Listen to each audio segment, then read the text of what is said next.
அனைவருக்கும் இனிய காலை வணக்கம். இன்று நமக்கு நடைபெறவிருக்கும் இச்சொற்பொழிவிற்கு கலந்திருக்கக்கூடிய சிறப்பு விருந்தினர் திரு கலியமூர்த்தி ஐயா அவர்களையும், தேசிய கல்லூரி கவுன்சிலின் செயலர் மேடம் அவர்களையும், தலைமைச் செயல் அதிகாரி அவர்களையும், வருகை புரிந்து சிறப்பித்துக் கொண்டிருக்கக்கூடிய அனைத்து விருந்தினர்களையும் முதற்கண் வணங்கி அனைவரையும் வருக வருக என வரவேற்கின்றேன்.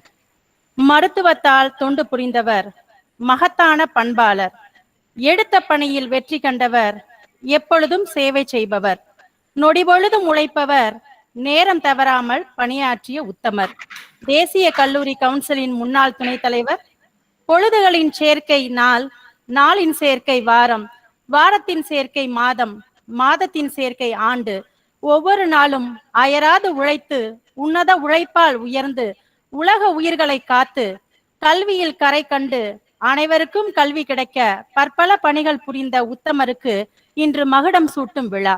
டாக்டர் தர்மராஜன் ஐயா அவர்களின் நினைவாக நடைபெறும் இச்சொற்பொழிவிற்கு வருகை புரிந்துள்ள உங்கள் அனைவரையும் இருகரம் கூப்பி வருக வருக என வரவேற்கின்றேன். சிந்தனையால் செழுமை, செயலிலே புதுமை, சிறப்பான கல்வி சேவை, திட்டமிட்ட பணி, திடமான நம்பிக்கையை தன்னம்பிக்கையாய் கொண்ட எம் கல்லூரியின் தலைமைச் செயல் அதிகாரி அவர்களை வந்தோரை வரவேற்க பணிவுடன் அழைக்கின்றோம். நன்றி Sridevi ma'am. Is my voice audible Sridevi madam? Yes sir, நன்றி சார். ஓகே, நன்றி. அனைவருக்கும் இனிய காலை வணக்கம். ஸோ இன்னைக்கு டாக்டர் தர்மராஜன் ஐயா அவர்களுடைய 100ஆண்டு சிறப்பு விழா. இதற்கு உங்க எல்லாரையும் வரவேற்கிறதுல ரொம்ப பெருமகிழ்ச்சி கொள்கிறேன். ஸோ மரியாதைக்குரிய சிறப்பு விருந்தினர் ஃபார்மர் எஸ்பி திரு கலியமூர்த்தி ஐயா அவர்களே, தேசிய கல்லூரி கவுன்சிலின் செயலர் மரியாதைக்குரிய முனைவர் கே மீனா மேடம் அவர்களே, தேசிய கல்லூரி கவுன்சில் உறுப்பினர்களே, பள்ளி கல்லூரி முதல்வர்களே, ஆசிரியர் பெருமக்களே, மாணவ மாணவிகளே, பெற்றோர்களே, பத்திரிகை துறை நண்பர்களே, உங்கள் அத்தனை பேரையும் டாக்டர் ஏ தர்மராஜன் ஐயா அவரின் 100ஆண்டு விழாவிற்கு அன்போடு வரவேற்கின்றேன். முதல்ல ஒரு சில வார்த்தைகள் டாக்டர் ஏ தர்மராஜன் ஐயாவை பற்றி நான் ஷேர் பண்ணோம் அப்படின்னு நினைக்கிறேன். முதல்ல இந்திரா காந்தி காலேஜோட ஃபவுண்டர் செக்ரட்டரி, வித்யா சேவாரத்னம் ஸ்ரீ சந்தானம் சார் அவர்களுடைய நல்ல நண்பர், துணைத் தலைவராக தேசிய கல்லூரி கவுன்சிலில் சேவை புரிந்தவர், மிகச்சிறந்த மருத்துவர், ஒரு நேரம் காலமே பார்க்காம மருத்துவ சேவை செய்த மிகச்சிறந்த மருத்துவர், ஏழை எளிய மக்களுக்கு இலவச மருத்துவ சிகிச்சை செய்தவர், ஆன்மீகத்தில் மிகுந்த ஈடுபாடு கொண்டவர். இப்படிப்பட்ட ஒரு பெருமதிப்புக்குரிய பெருமரியாதைக்குரிய ஒரு மாமனிதருக்கு 100ஆண்டு விழா அப்படிங்கிறப்ப அதே மாதிரி இன்னொரு ஒரு மாமனிதரை கூப்பிட்டு தான் நம்ம அந்த மாதிரியான ஒரு ஃபங்க்ஷன் பண்ண முடியும். ஸோ இன்னைக்கு ரொம்ப சந்தோஷம். Former SP sir Kaliyamoorthy sir நம்மளோட ஜாயின் பண்ணியிருக்காரு சீஃப் கெஸ்டா. சாரை பத்தி நம்ம எல்லாருக்குமே தெரியும். World famous speaker and of course highly successful police officer. சாரை பத்தி ஒரு சில வார்த்தைகள் நான் ஷேர் பண்ணிக்கணும் அப்படின்னு நினைக்கிறேன். 1976 போலீஸ் ஃபோர்ஸ்ல ஜாயின் பண்ணி 35 இயர்ஸ் நல்ல அற்புதமான ஒரு பணி செஞ்சு ஓய்வு பெற்றார் சார். SIR சப் இன்ஸ்பெக்டரா ஜாயின் பண்ணி சூப்பரிண்டென்டென்ட் ஆஃப் போலீஸா 10 வருஷத்துக்கு மேல வேலை பார்த்து with over 35 years of service sir வந்து ரிட்டையர் ஆனார். அதே மாதிரி அவர் வேலை பார்த்த அவர் சேவை புரிந்த எல்லா ஊர்லயுமே சட்டம் ஒழுங்கு ரொம்ப சீராக இருந்திருக்கு. சாருக்கு ரொம்ப ஒரு ஃபேமஸான அடைமொழி பார்த்தீங்கன்னா கண்ணியமிகு காவலர் அப்படின்னு சொல்லுவாங்க. சாருடைய எண்ணங்கள், சாருடைய அவர் எல்லார்ட்டையும் நடந்துகிட்ட விதம், பழகின விதம் அந்த மாதிரி. So former SP sir Kaliyamoorthy சாரை பத்தி பேசுறப்ப அகில இந்திய அளவில் துப்பாக்கி சுடும் போட்டியில் 3 முறை தங்கப்பதக்கம் வென்று தமிழக காவல்துறைக்கு பெருமை சேர்த்தவர் சார். அதே மாதிரி சிறந்த புலனாய்வுக்கு தங்கப்பதக்கம், வீர தீர செயல்களுக்கான தங்கப்பதக்கமும் பெற்றிருக்காரு சார். 2008 மிக உயரிய விருதான ஜனாதிபதி விருதினை மக்கள் ஜனாதிபதி திரு APJ அப்துல் கலாம் ஐயா அவர்களின் பொற்கரங்களால் சார் அந்த அவார்டை வாங்கியிருக்காரு. அதே மாதிரி பாத்தீங்கன்னா இது இந்த மாதிரி சொல்லிக்கிட்டே போகலாம் சாரோட காவல்துறையில சார் செஞ்ச சர்வீஸ் பத்திலாம். அதே மாதிரி பேச்சு துறையில பாத்தீங்கன்னா லட்சக்கணக்கான இளைஞர்களுக்கு ஊக்கம் அளித்து கொண்டிருக்கிறார். நான் ஒரு 12 ஆண்டுகள் அமெரிக்காவில் இருந்தேன். த்ரூ அவுட் த வேர்ல்டு சாருக்கு ஃபேன்ஸ் இருக்காங்க. இந்த ப்ரோக்ராம் பண்றோம் அப்படின்னு சொல்லிட்டு நாங்கள் அனௌன்ஸ் பண்ணோன்னு பார்த்தீங்கன்னா ஃப்ரம் அக்ராஸ் த வேர்ல்டு என்னோட ஃப்ரெண்ட்ஸ் ரீச் அவுட் பண்ணி லைவ் ஸ்ட்ரீமிங்ல பார்க்க முடியுமான்னு ரெக்வஸ்ட் பண்ணி கேட்டாங்க. ஸோ உலகம் முழுக்க உள்ள தமிழர்கள் தேங்க்ஸ் டு டெக்னாலஜி ஆர் வாட்சிங் தி event live right now. So சாரோட லட்சக்கணக்கான ரசிகர்கள்ல நானும் ஒருத்தன் அப்படின்னு சொல்லிக்கிறதுல பெருமகிழ்ச்சி கொள்றேன். ஸோ சார் அதே மாதிரி எவ்வளவுக்கு எவ்வளவு காவல்துறையில பெரிய அவார்ட்ஸ் எல்லாம் வாங்கியிருக்காரோ அவ்வளவுக்கு அவ்வளவு பேச்சுத்துறையிலும் சார் பல சாதனைகளை செஞ்சிருக்காரு. முதல் சாதனை நான் சொன்ன மாதிரி லட்சக்கணக்கான இளைஞர்களுக்கு ஊக்கம் கொடுக்கிறது. இரண்டாவது பாத்தீங்கன்னா 2018ஆம் ஆண்டு 100 நாட்கள்ல 70 ஊர்ல 70 மாறுபட்ட தலைப்புல 1000 பேருக்கு மேல அட்டன் பண்ண ஃபங்க்ஷன் 1 மணி நேரத்துக்கு மேல பேசி உலக சாதனை புரிந்திருக்கிறார் சார். அதே மாதிரி அவர் கல்வியின் முக்கியத்துவத்தை பத்தி சார் பேசினதுல 11th ஸ்டாண்டர்ட் பள்ளி மாணவர்களுக்கு பாடமாவே அதை வச்சிருக்காங்க. இந்த மாதிரி நிறைய விஷயங்கள் சாரை பத்தி சொல்லிக்கிட்டே போலாம். நான் 2 சம்பவங்கள் with sir's permission I would like to share 2 incidents that happened in sir's life. First one பாத்தீங்கன்னா அவருடைய பேச்சு திறமையை ஹைலைட் பண்ணி சொல்றதுக்காக 2 சம்பவங்கள் நான் ஷேர் பண்ணிக்கணும்னு நினைக்கிறேன். முதல் சம்பவம் பாத்தீங்கன்னா தமிழகத்தில் உள்ள அத்தனை IAS IPS ஆபீசர்ஸ்க்கான மீட்டிங் நடந்துட்டு இருக்கு. முன்னாள் முதல்வர் மாண்புமிகு கலைஞர் ஐயா அவர்கள் அந்த மீட்டிங்கை சேர் பண்ணிட்டு இருக்காரு. அந்த மீட்டிங்ல பார்ட்டிசிபேட் பண்ற நிறைய IAS IPS ஆபீசர்ஸ் ஆங்கிலத்துல பேசுறாங்க. தென் சாரோட நம்ம கலியமூர்த்தி சாரோட டர்ன் வரப்ப சார் மிக அழகாக தமிழ்ல பேசிட்டு அமர்ந்த உடனே சீஃப் செக்ரட்டரி சார் சொன்னாரா, நீங்க தமிழ் நல்லா பேசுறீங்க அப்படின்னு சொல்லி பாராட்டினாரு. உடனே மாண்புமிகு கலைஞர் ஐயா அவர்கள் மைக்க வாங்கி, அப்படி சொல்றதை விட நல்ல தமிழ் சார் பேசுறாருன்னு சொன்னா இன்னும் உயர்வாக இருக்கும் அப்படின்னு சொன்னோன்னே அரங்கமே கைத்தட்டி மகிழ்ந்தாங்க. அது ஒரு ஐயாவுடைய தமிழ பாராட்டுறதுக்கு இதை விட வேற என்ன ஒரு பாராட்டு இருக்க முடியும், யோசிச்சு பாருங்க. அடுத்து 2015ஆம் ஆண்டு ஜூலை மாதம் தமிழ்நாட்டுல அரியலூர்ல ஒரு புத்தக கண்காட்சி விழா நடக்குது. மக்கள் ஜனாதிபதி டாக்டர் APJ அப்துல் கலாம் ஐயா அவர்கள் தமிழ்நாட்டுல கலந்துகிட்ட கடைசி ஃபங்க்ஷன் அதுதான். அந்த ஃபங்க்ஷன்ல சீஃப் கெஸ்டா கலைமூர்த்தி சார் இன்வைட் பண்ணியிருக்காங்க. சார் அவருக்கு ஒதுக்கப்பட்ட 10 நிமிடங்கள் மிக அற்புதமாக பேசிவிட்டு தன்னுடைய உரையை முடிக்க போற சமயத்துல அப்துல் கலாம் ஐயா அவர்கள், நல்ல தமிழ் கேட்டு ரொம்ப நாள் ஆச்சு, நீங்க இன்னும் கொஞ்சம் நேரம் பேசுங்க, உங்க பேச்சை கேட்கணும் போல இருக்குன்னு சொன்னோன்னு சார் அவருடைய ஸ்பீச்சை இன்னும் கொஞ்சம் நேரம் எக்ஸ்டெண்ட் பண்ணிக்கிட்டாரு. அதே மாதிரி அன்னைக்கு அந்த ஸ்பீச் எல்லாம் முடிச்சுட்டு அப்துல் கலாம் ஐயா அவர்கள் நம்ம ஃபார்மர் SP சார்ட்ட, நீங்க பேசுறது பல இளைஞர்களுக்கு ரொம்ப ஊக்கம் தருது, உங்களுடைய பேச்சு பணியை நீங்க தொடரணும் அப்படின்னு சொல்லி ரெக்வஸ்ட் பண்ணி கேட்டுக்கிட்டாரு. அகெயின் மாண்புமிகு கலைஞர் ஐயாவிட்டேந்தும் பெரிய ஒரு பாராட்டு, மக்கள் ஜனாதிபதி அப்துல் கலாம் ஐயா அவர்கள்ட்டேந்தும் பெரிய பாராட்டு. ஸோ இந்த இடத்துல இன்றைய தலைப்பு, இப்ப டாக்டர் A தர்மராஜன் சாருடைய 100ஆண்டு விழா பேச்சுக்கு கலியமூர்த்தி சார் கொடுத்திருக்கிற தலைப்பு எண்ணமே வாழ்வு. இதற்கு நிறைவா நான் சொல்லிக்கணும்னு நினைக்கிறது, கலியமூர்த்தி சாரனுடைய வாழ்க்கையே இந்த தலைப்புக்கு மிகச்சிறந்த எடுத்துக்காட்டுன்னு நான் நினைக்கிறேன். தஞ்சை மாவட்டத்துல ஒரு விவசாய குடும்பத்துல பிறந்து SIA 1976ல ஃபோர்ஸ்ல ஜாயின் பண்ணி consecutive awards, consecutive promotions, over 35 years of service, 10 years as SP, இந்த மாதிரி ஒரு செலிப்ரேட்டட் போலீஸ் ஆஃபீஸரா சார் இருந்திருக்காரு. அண்ட் இன்னைக்கு லட்சக்கணக்கான இளைஞர்களை தமிழர்களை மோட்டிவேட் பண்ணிட்டு இருக்காருன்னா சாரோட வாழ்க்கையே மிகப்பெரிய எடுத்துக்காட்டு இந்த எண்ணமே வாழ்க்கை அப்படிங்கிறதுக்கு. நிறைவாக 2 தகவல்களை நான் சொல்லிட்டு விடைபெறணும்னு நினைக்கிறேன்.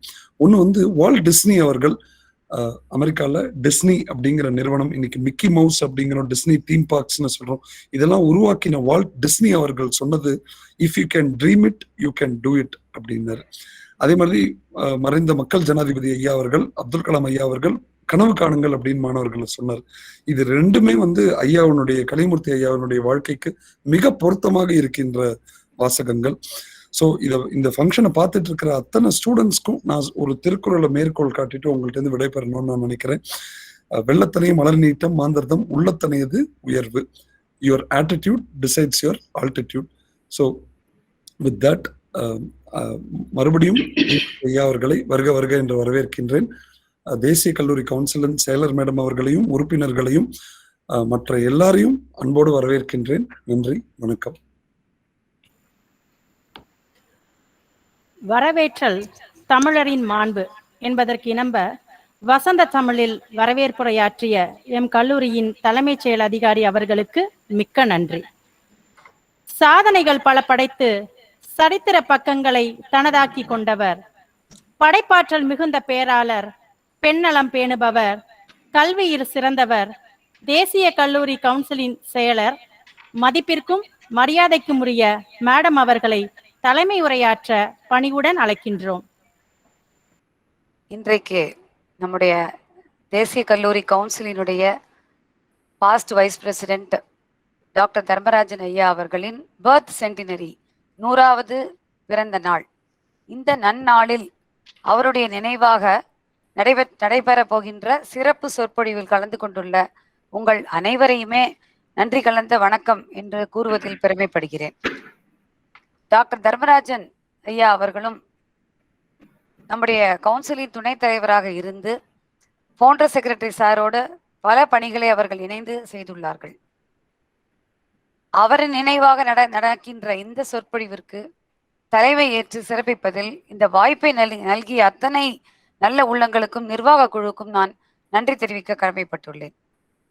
எல்லோராலும் அன்பாக அழைக்கப்படும் நம்முடைய கல்வி தந்தை ஃபவுண்டர் செக்ரட்டரி ஆடிட்டர் சந்தானம் ஐயா அவர்களும் மருத்துவர் தர்மராஜன் ஐயா அவர்களும் எதற்கும் அப்பாற்பட்டு இயல்பாகவே மிகச்சிறந்த நண்பர்கள், மிக நெருங்கிய நண்பர்கள், ஒருமித்த கருத்துடையவர்கள்.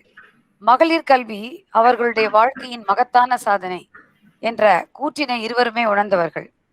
ஆடிட்டர் சந்தானம் ஐயா அவர்கள் நம்முடைய கவுன்சிலின் மூலமாக ஏராளமான கல்வி நிறுவனங்களை எல்லாம் நிறுவி பெண் கல்வியின் முக்கியத்துவத்தை பறைசாற்றியவர், பெண் கல்வியின் முன்னேற்றத்திற்கு வித்திட்டவர், பெண்கள் உயர்கல்வி கற்க வேண்டும் என்று உயரிய நோக்கோடு செயல்பட்டவர்.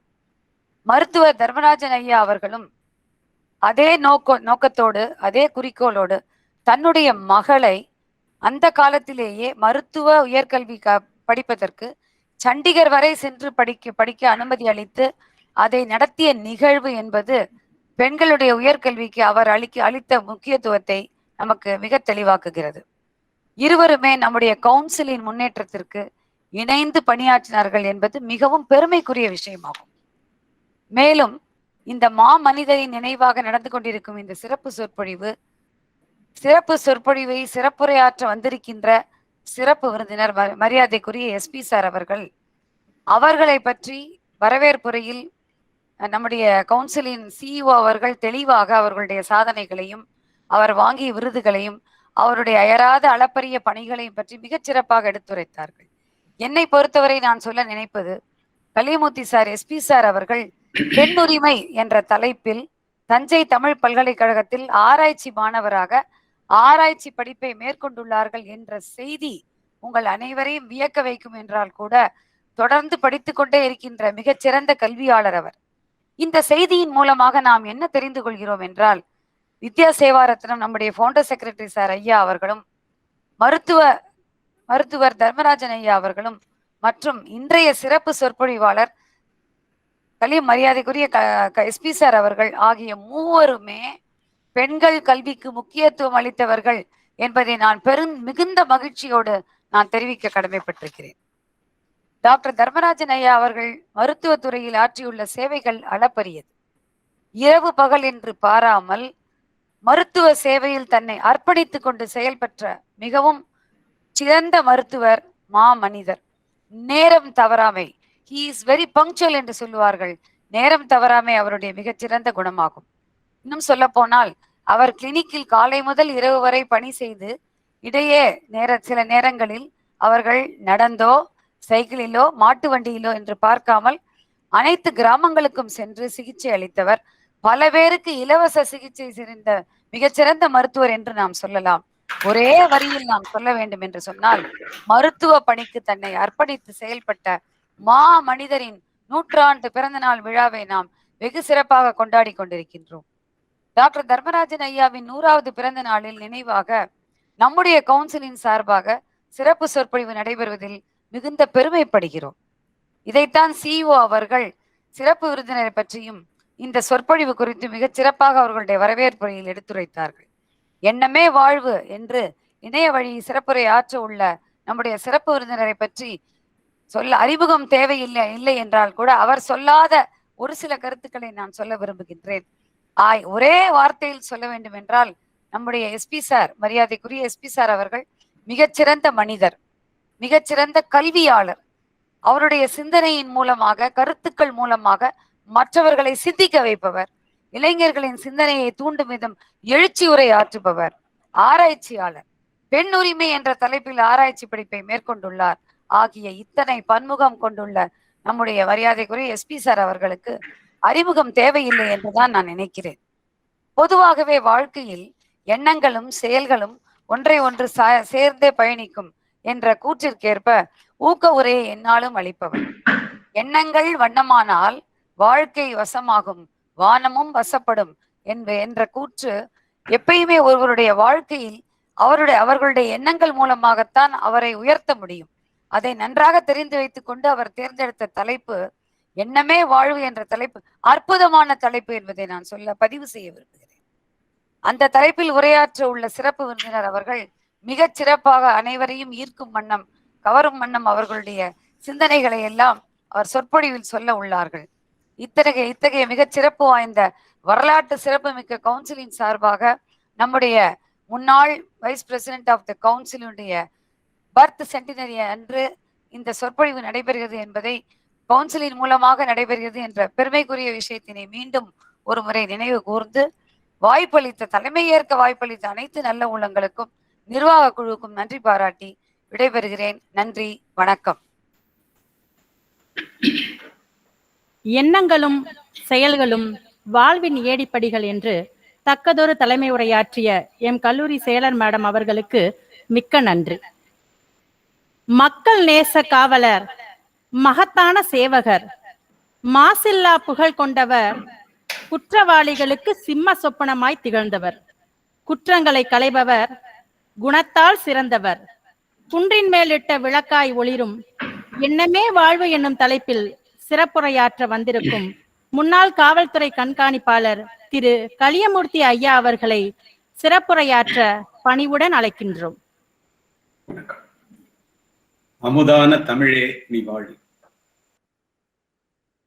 என் ஆவியிலே கலந்து நாவினிலே தவழும் அமுதான தமிழே நீ வாழி. உள்ளபடியே டாக்டர் திரு தர்மராஜன் அவர்களினுடைய 100வது பிறந்த நாளில் இப்படி ஒரு விழாவிற்கு என்னை அழைத்தமைக்கு நான் என்னுடைய முதற்கண் நன்றியை தெரிவித்துக் கொள்கின்றேன். அன்னசத்திரம் 1000 வைத்தல், ஆலயம் 10,000 நாட்டல், பின்னருள்ள தர்மங்கள் யாவும் பெயர் விளங்கி ஒளிர நிறுத்தல், அன்ன யாவினும் புண்ணியம் கோடி, ஆங்கோர் ஏழைக்கு எழுத்தறிவித்தல் என்ற புனிதமான கல்வி பணியை கையில் எடுத்த மேதகு மாமனிதர் திரு சந்தானம் அவர்களையும், தேசிய கல்வி குழுமத்தினுடைய தலைவர், அதன் பின் செயலாளராக இருந்த அருமை நண்பர் திரு குஞ்சிதபாதம் அவர்களையும் இந்த நேரத்திலே நான் நினைவு கூற கடமைப்பட்டிருக்கின்றேன்.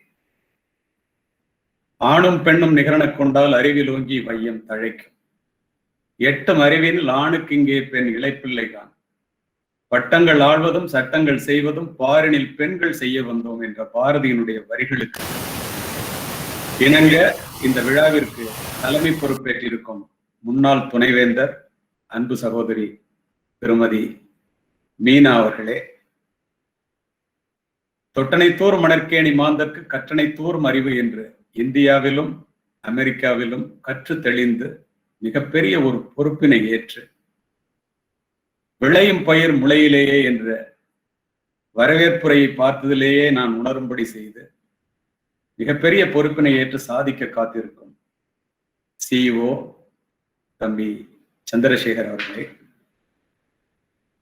அறிவு சுடர் கொண்டு அறியாமை இருளகற்றுகின்ற இணைய வழியிலே இணைந்திருக்கின்ற ஆசிரிய பெருமக்களே, பிள்ளைகளை பெரியவர்களாக்க வேண்டும் என்ற கனவோடு ஈன்ற பொழுதிலும் பெரிதுவுக்கும் தன் மகனை சான்றோர் என கேட்ட தாய் என்ற நிலையிலே, தந்தை என்ற நிலையிலே இணையத்திலே இணைந்திருக்கின்ற பெற்றோர்களே, எல்லாவற்றுக்கும் மேலாக இந்திய தேசத்தின் எழில்மிக்க இளைஞர்களாக இந்த கல்லூரியிலும் கல்வி குழுமத்திலும் படிக்கின்ற அனைத்து மாணவ மாணவிகளே, உங்கள் அத்தனை பேருக்கும் என்னுடைய நெஞ்சார்ந்த நன்றியை தெரிவித்துக் கொள்கின்றேன்.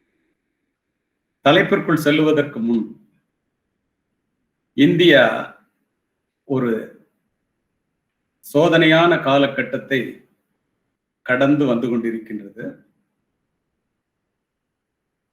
ஒரு மனிதன் உச்சபட்ச சாதனை என்பது அவன் உயிரோடு இருப்பதுதான்.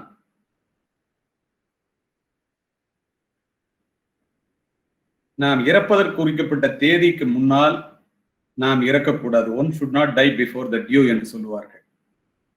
இந்த இடத்துல நான் குறிப்பிடுவதற்கு காரணம் உண்டு. இந்தியாவை லென்த் அண்ட் பிரெத் என்று சொல்லுவார்களே, அப்படி சுற்றி பார்த்து விட்டு மேக்ஸ் முல்லர் கூறினான், if India is dead the world is dead much before என்றான். காரணம் என்ன என்று கேட்டதற்கு அவன் சொன்ன பதில், நண்பர்களே, எவ்வளவு அறிவுபூர்வமான ஆன்மீகத்தோடு கூடிய, மனசாட்சியோடு கூடிய, மனிதாபிமானத்தோடு கூடிய மிக உயர்ந்த மனிதர்கள் வாழுகின்ற நாடு. அதனால் இந்தியாவிற்கு மரணம் இல்லை என்றான். அதை இந்த இடத்திலே நான் குறிப்பிடுவதற்கு காரணம் உண்டு. No freedom is absolute, freedom always comes with responsibility. கட்டுப்பாடற்ற சுதந்திரம் என்று எதுவும் கிடையாது. சுதந்திரம் பொறுப்புணர்வோடு சேர்ந்தே வருகின்றது என்பதை நாம் அத்தனை பேர் அறிந்து வைத்திருக்கிறோம். அப்படி நடந்து கொள்ள வேண்டிய காலகட்டம் இது. எதுவும் கடந்து போகும். இந்த இடத்திலே கண்ணதாசனுடைய அற்புத வரிகளைத்தான் அத்தனை பேருக்கும் சொல்லி என்னுடைய உரையை ஆரம்பிக்க விரும்புகின்றேன். காரணம், மயக்கமா, கலக்கமா, மனதிலே குழப்பமா, வாழ்விலே நடுக்கமா. வாழ்க்கை என்றால் 1000 இருக்கும், வாசல்கள் தோறும் வேதனை இருக்கும், வந்த துன்பம் எதுவென்றாலும் வாடி நின்றால் ஓடுவதில்லை, எதையும் தாங்கும் இதயம் இருந்தால் கடைசி வரைக்கும் அமைதி இருக்கும். நாளைய பொழுதை இறைவனுக்கு அளித்து நடக்கும் வாழ்வில் நிம்மதி தேடு, உனக்கும் கீழே இருப்பவர் கோடி நினைத்து பார்த்து நிம்மதி நாடு என்றான். அதுதான் இப்போது நமக்கு மிகச்சரியாக பொருந்தும் என்று நினைக்கின்றேன். அப்படி நாம் நடந்து கொள்வோம். திரும்பவும் சொல்லுகிறேன், இதுவும் கடந்து. எனக்கு கொடுக்கப்பட்டிருக்கின்ற தலைப்பு எண்ணமே வாழ்வு. முதலில் மாணவர்களுக்கு, my dear students, the golden key to remember is the sole author of your success is your mind. If you master your thoughts, you master your mind. Once you master your mind, you master your life. When you master your life, you master your destiny. சிந்தனையிலே கவனம் வையுங்கள். அவைகள்தான் எண்ணங்களாகின்றன. எண்ணங்களிலே கவனம் வையுங்கள். அவைகள்தான் சொற்களாகின்றன. சொற்களிலே கவனம் வையுங்கள். அவைகள்தான் செயல்களாகின்றன. செயல்களிலே கவனம் வையுங்கள். அவைகள்தான் பழக்கங்களாக மாறுகின்றன. அந்த பழக்கங்கள் தான் உங்களுடைய வாழ்க்கையை புரட்டி போடுகின்றன, மாற்றி அமைக்கின்றன என்பதை மனதிலே பதிய வைத்துக் கொள்ளும் அவசியம். கண்டிப்பாக இது உங்கள் மனதிலே பதிய வேண்டும் என்பதற்காக இதனை குறிப்பிட்டேன். அது மட்டுமல்ல நண்பர்களே, நீ என்னவாக வேண்டும் என்று நினைக்கிறாயோ அதுவாகவே ஆகிவிடுவாய். விவேகானந்தர். உயிர் எப்படி எண்ணின அவ்வுயிர்க்கு அப்படி அளித்தருள் அருட்பெருஞ்சோதி என்கிறார் ராமலிங்க அடிகள். பூமியில் இருப்பதும் வானத்தில் பறப்பதும் அவரவர் எண்ணங்களே. கண்ணதாசன். நீ எதை கேட்கிறாயோ அதைத்தான் வாழ்வு உனக்கு தருகிறது, அதனால் பெரிதெனும் பெரிது கேள். பாரதி. எண்ணிய எண்ணியாங்கு எய்துவர் எண்ணியர் திண்ணியராக பெறின். வள்ளுவன். காண முயலெய்த அம்பிலும் யானை பிழைத்த வேலேந்தல் அறிவு. காட்டுக்கு போய் முயலை குறி வைக்காதரா, யானையை குறிவை. ஏன் அப்படி சொன்னார் தெரியுமா? உள்ளுவதெல்லாம் உயர் உள்ளல், மற்றது தள்ளினும் தள்ளாமை நீத்து. நீ நினைக்கிறதெல்லாம் பெருசா நினை, நடக்கலைன்னா கூட உன்னுடைய எண்ணத்தை மாத்திக்காது. இப்போது நீங்கள் அத்துணை பேரும் இதை கேட்டுக்கொண்டு இந்த இணையத்திலே இணைந்திருக்கின்ற உங்களுடைய இன்றைய நிலைக்கு காரணம் உங்களுடைய மனமே. சொல்லுபவர் புத்தர். நண்பர்களே, நான் உலகம் முழுவதும் சென்று உரையாற்றுவதற்காக நூற்றுக்கணக்கான புத்தகங்களை தமிழிலும் ஆங்கிலத்திலும் படிப்போம். ஆங்கில புத்தகங்கள் பக்கம் சென்றார் அரிஸ்டாட்டிலிருந்து ஆரம்பிக்கலாம்.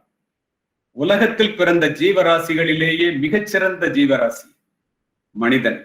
மனிதனுக்கு அந்த சிறப்பை தருவது அவனுடைய சிந்தனை தான். சொல்லுபவர் அலெக்சாண்டர். ஒரு மனிதனை உயர்த்துவது அவனுடைய சிந்தனை தான் ரூசோ. மனிதர்கள் தங்களுடைய எண்ணங்களுக்கு ஏற்பவே உயர்ந்த நிலையிலும் தாழ்ந்த நிலையிலும் வாழ்கிறார்கள். Emerson. If you dream it you can achieve it. Sekar சொன்னதை போல டிஸ்னிலேண்ட்ல உள்ள போனீங்கன்னா பெருசா எழுதி போட்டுருப்போம். whatever a mind of a man can believe and conceive, you can achieve. Napoleon Hill. When you really want something, the universe always conspire in your favor. அல்கமிஸ்ட்ங்கிற புத்தகத்துல பவுலோ. சொல்லிக்கொண்டே போகலாம் நண்பர்களே. அத்துணை பேரும் சொல்லுவது எண்ணத்தை பற்றி. எண்ணங்கள் உயிருள்ளவை. அது மிகப்பெரிய பொக்கிஷம். அந்த இடத்தில்தான் ஒரு மனிதனுடைய மாற்றத்தினுடைய புள்ளி ஆரம்பிக்கின்றது. அப்படி என்றால் இத்துணை பேர் இப்படி ஏன் சொல்லி இருக்கின்றார்? அதற்கு நாம் என்ன செய்ய வேண்டும்? இப்ப நான் எல்லாரையுமே இணையத்துல இணைந்திருக்கிற அத்தனை பேரையும் பார்க்கிறதாவே வைத்துக் கொள்ளுங்கள். நேரடியாக தினம் தினம் 1000 மாணவர்களை சந்தித்துக் கொண்டிருப்போம், ஆசிரியர்களையும் கூட. எதற்காக இதை குறிப்பிடுகிறேன் தெரியுமா? I see something in you. I don't know what it is.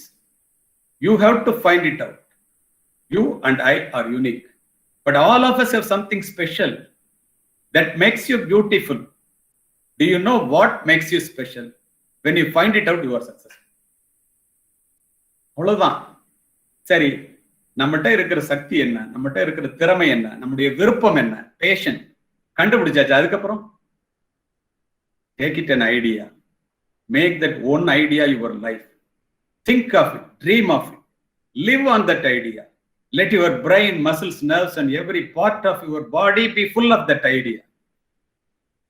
Just leave every other idea alone. That is the way to success. சொல்லுபவர் விவேகானந்தர். அப்படி என்றால் நண்பர்களே, இப்ப நீங்க இப்படி எல்லாம் சொல்றீங்களே சார், என்னவாகணும்னு நினைக்கிறீங்களோ அது மாதிரி ஆயிரலாம்.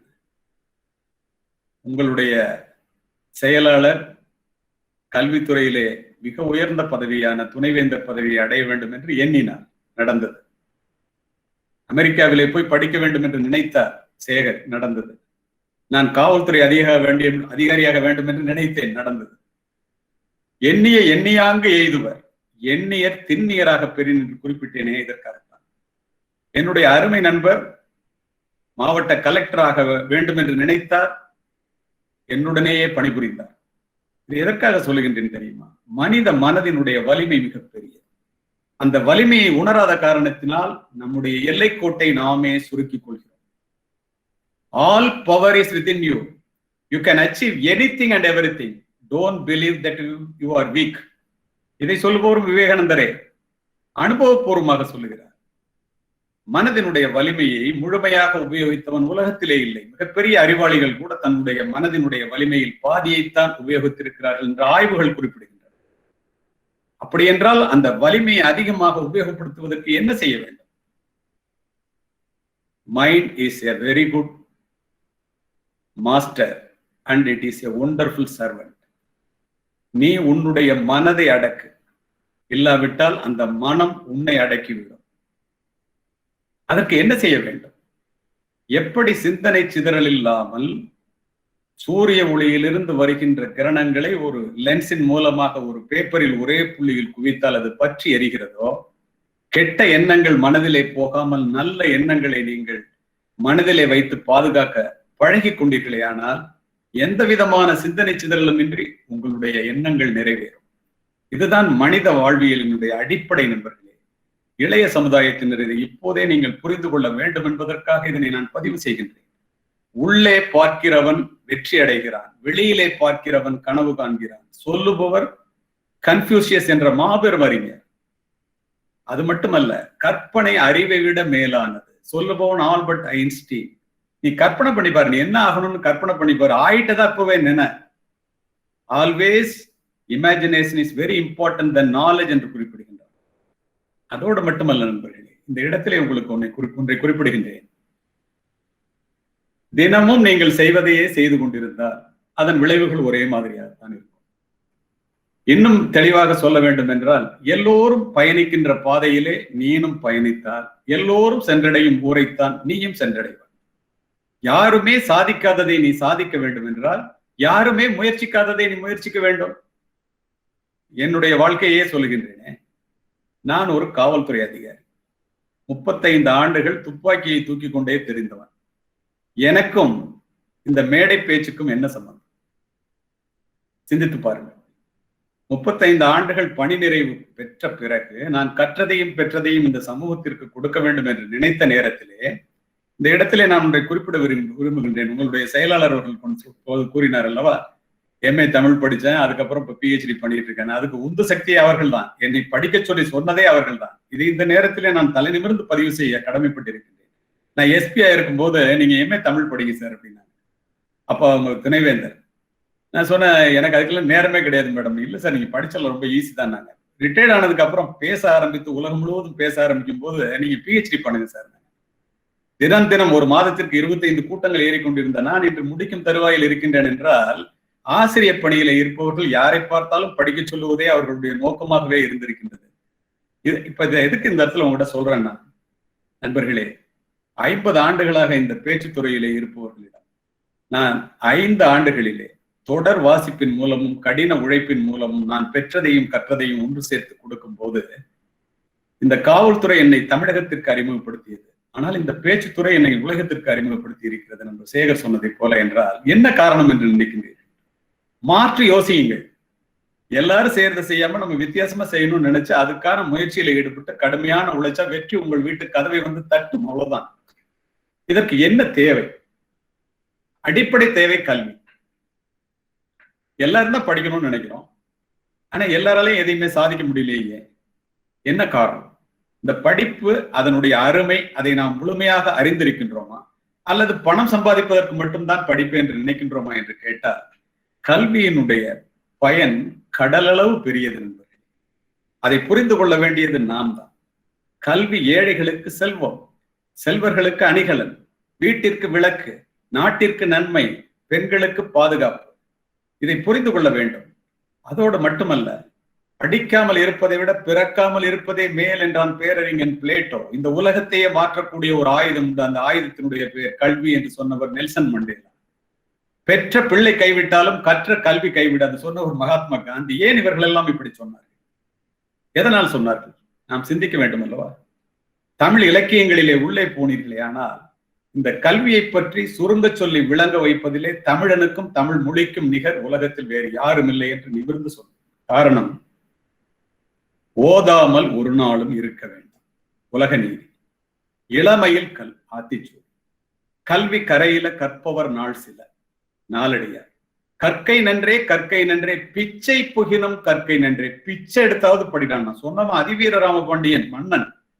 அதனாலதான் பெற்றோர்கள் என்ன செய்யறாங்க? ஏராள செல்வத்தை ஈதலினும் பிள்ளைக்கு சீராய் தரும் கல்வி சீர் என்கிறது நபிமொழி. அரும் பரிசு பிள்ளைக்கு 1000 ஈதலினும் பெரும் பரிசு கல்வி என பேசி என்கிறது மேலது.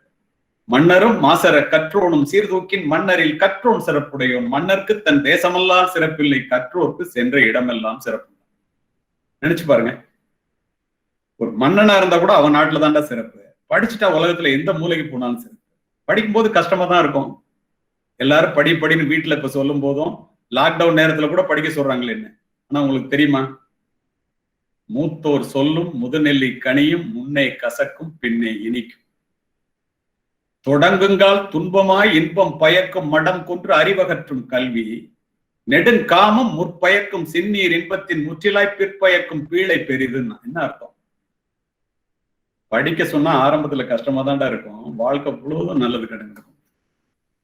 சிற்றின்பங்கள் ஆரம்பத்துல மகிழ்ச்சியை கொடுக்கும், வாழ்க்கை முழுவதும் துன்பத்தை கொடுக்கும். நீ வாழ்க்கை முழுவதும் இன்பம் அடைய வேண்டுமா துன்பம் அடைய வேண்டுமா முடிவு செய். சரி, இப்போ எதுக்காக படிக்கணும்னு பாருங்க. அறிவிடை ஒருவனை அரசனும் விரும்புவான். அரியாசனத்தில் இருப்பவர்களிடம் சரியாசனம் தருவது கல்வி. எக்குடி பிறப்பினும் யாவரே ஆயினும் அக்குடியில் கற்றோரை மேல் வருகிறது.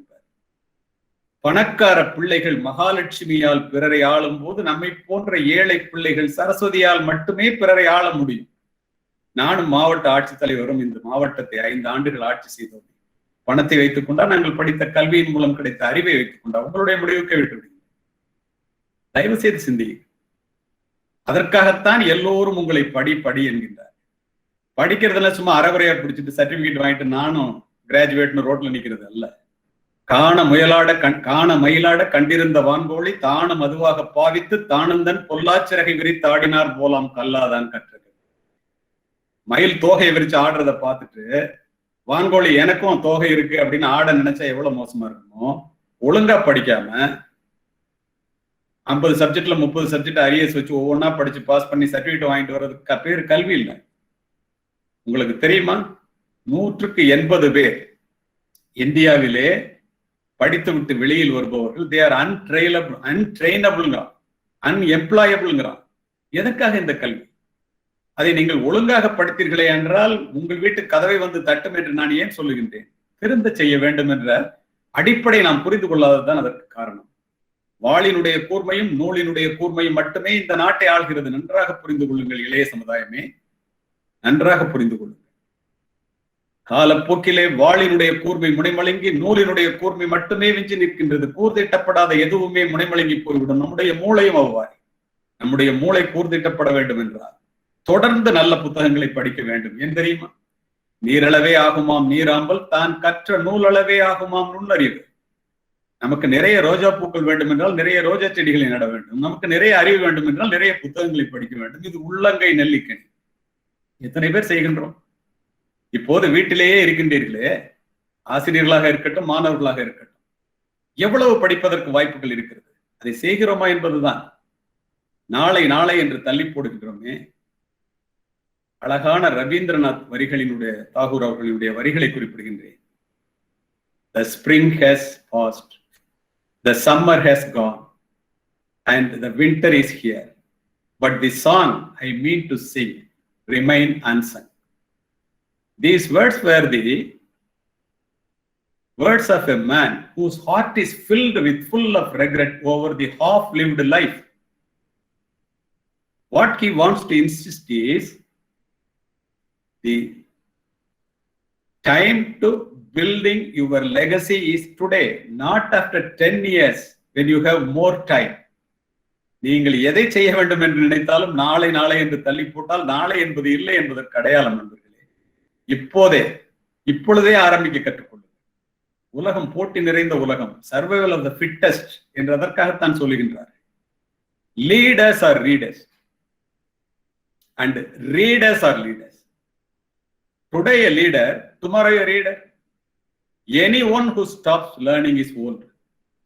Anyone who keeps on learning not only remains young, but becomes more valuable regardless of their physical capacity.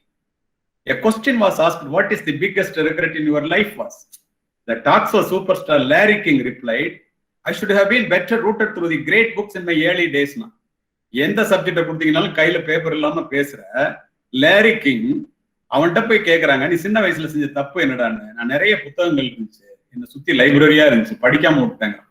அவனே அப்படி சொன்னா நம்ம எப்படி நினைச்சு பாருங்க. உங்களுக்கு தெரியுமா, ஒரு மாக்கியவள்ளியினுடைய ஒற்றை புத்தகம் தான் ஒரு டால்ஸ்டாயை உருவாக்கி, டால்ஸ்டாயினுடைய ஒற்றை புத்தகம் தான் மகாத்மா காந்தியை உருவாக்கி, மகாத்மா காந்தியினுடைய ஒற்றை புத்தகம் தான் மார்ட்டின் லூதர் கிங்கை உருவாக்கியது. மார்ட்டின் லூதர் கிங் மகாத்மாவை நேரில் கண்டதில்லை நண்பர்களே. இதிலிருந்து நாம் தெரிந்து கொள்வது என்ன? பிக்காசோவினுடைய ஓவியத்தை விட, பீத்தோவனினுடைய இசையை விட, ஹியூகோவினுடைய ஒரு வாக்கியம், கதையினுடைய ஒரு கடைச்சொல், கம்பனினுடைய ஒரு செய்யுள், பாரதியினுடைய ஒரு பாட்டு, ஏன் கண்ணதாசனுடைய ஒரு வரி, என்னை போன்றவர்களுடைய ஒரு உரை உங்களுடைய வாழ்க்கையே புரட்டி போட்டு. ஏன் தெரியுமா? நூற்றுக்கணக்கான புத்தகங்களை படித்து விட்டு 1 மணி நேரம் பேச வருபவர். அதை கூர்ந்து கவனிக்க வேண்டியது நீங்கள் தான். கற்றலின் கேட்டல் நன்று, கற்றோர் அறிவுரையை காதார கேளுங்கள், உற்றிடும் நெஞ்சினில் உயரும்.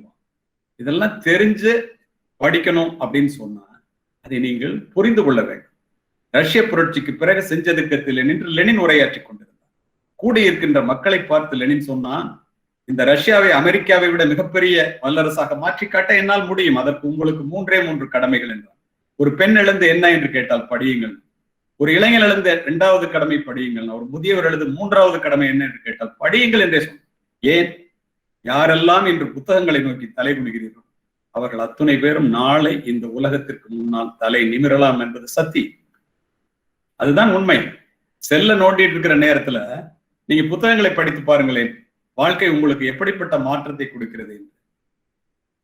ஏழை மாணவர்களே, நன்றாக புரிந்து கொள்ளுங்கள்.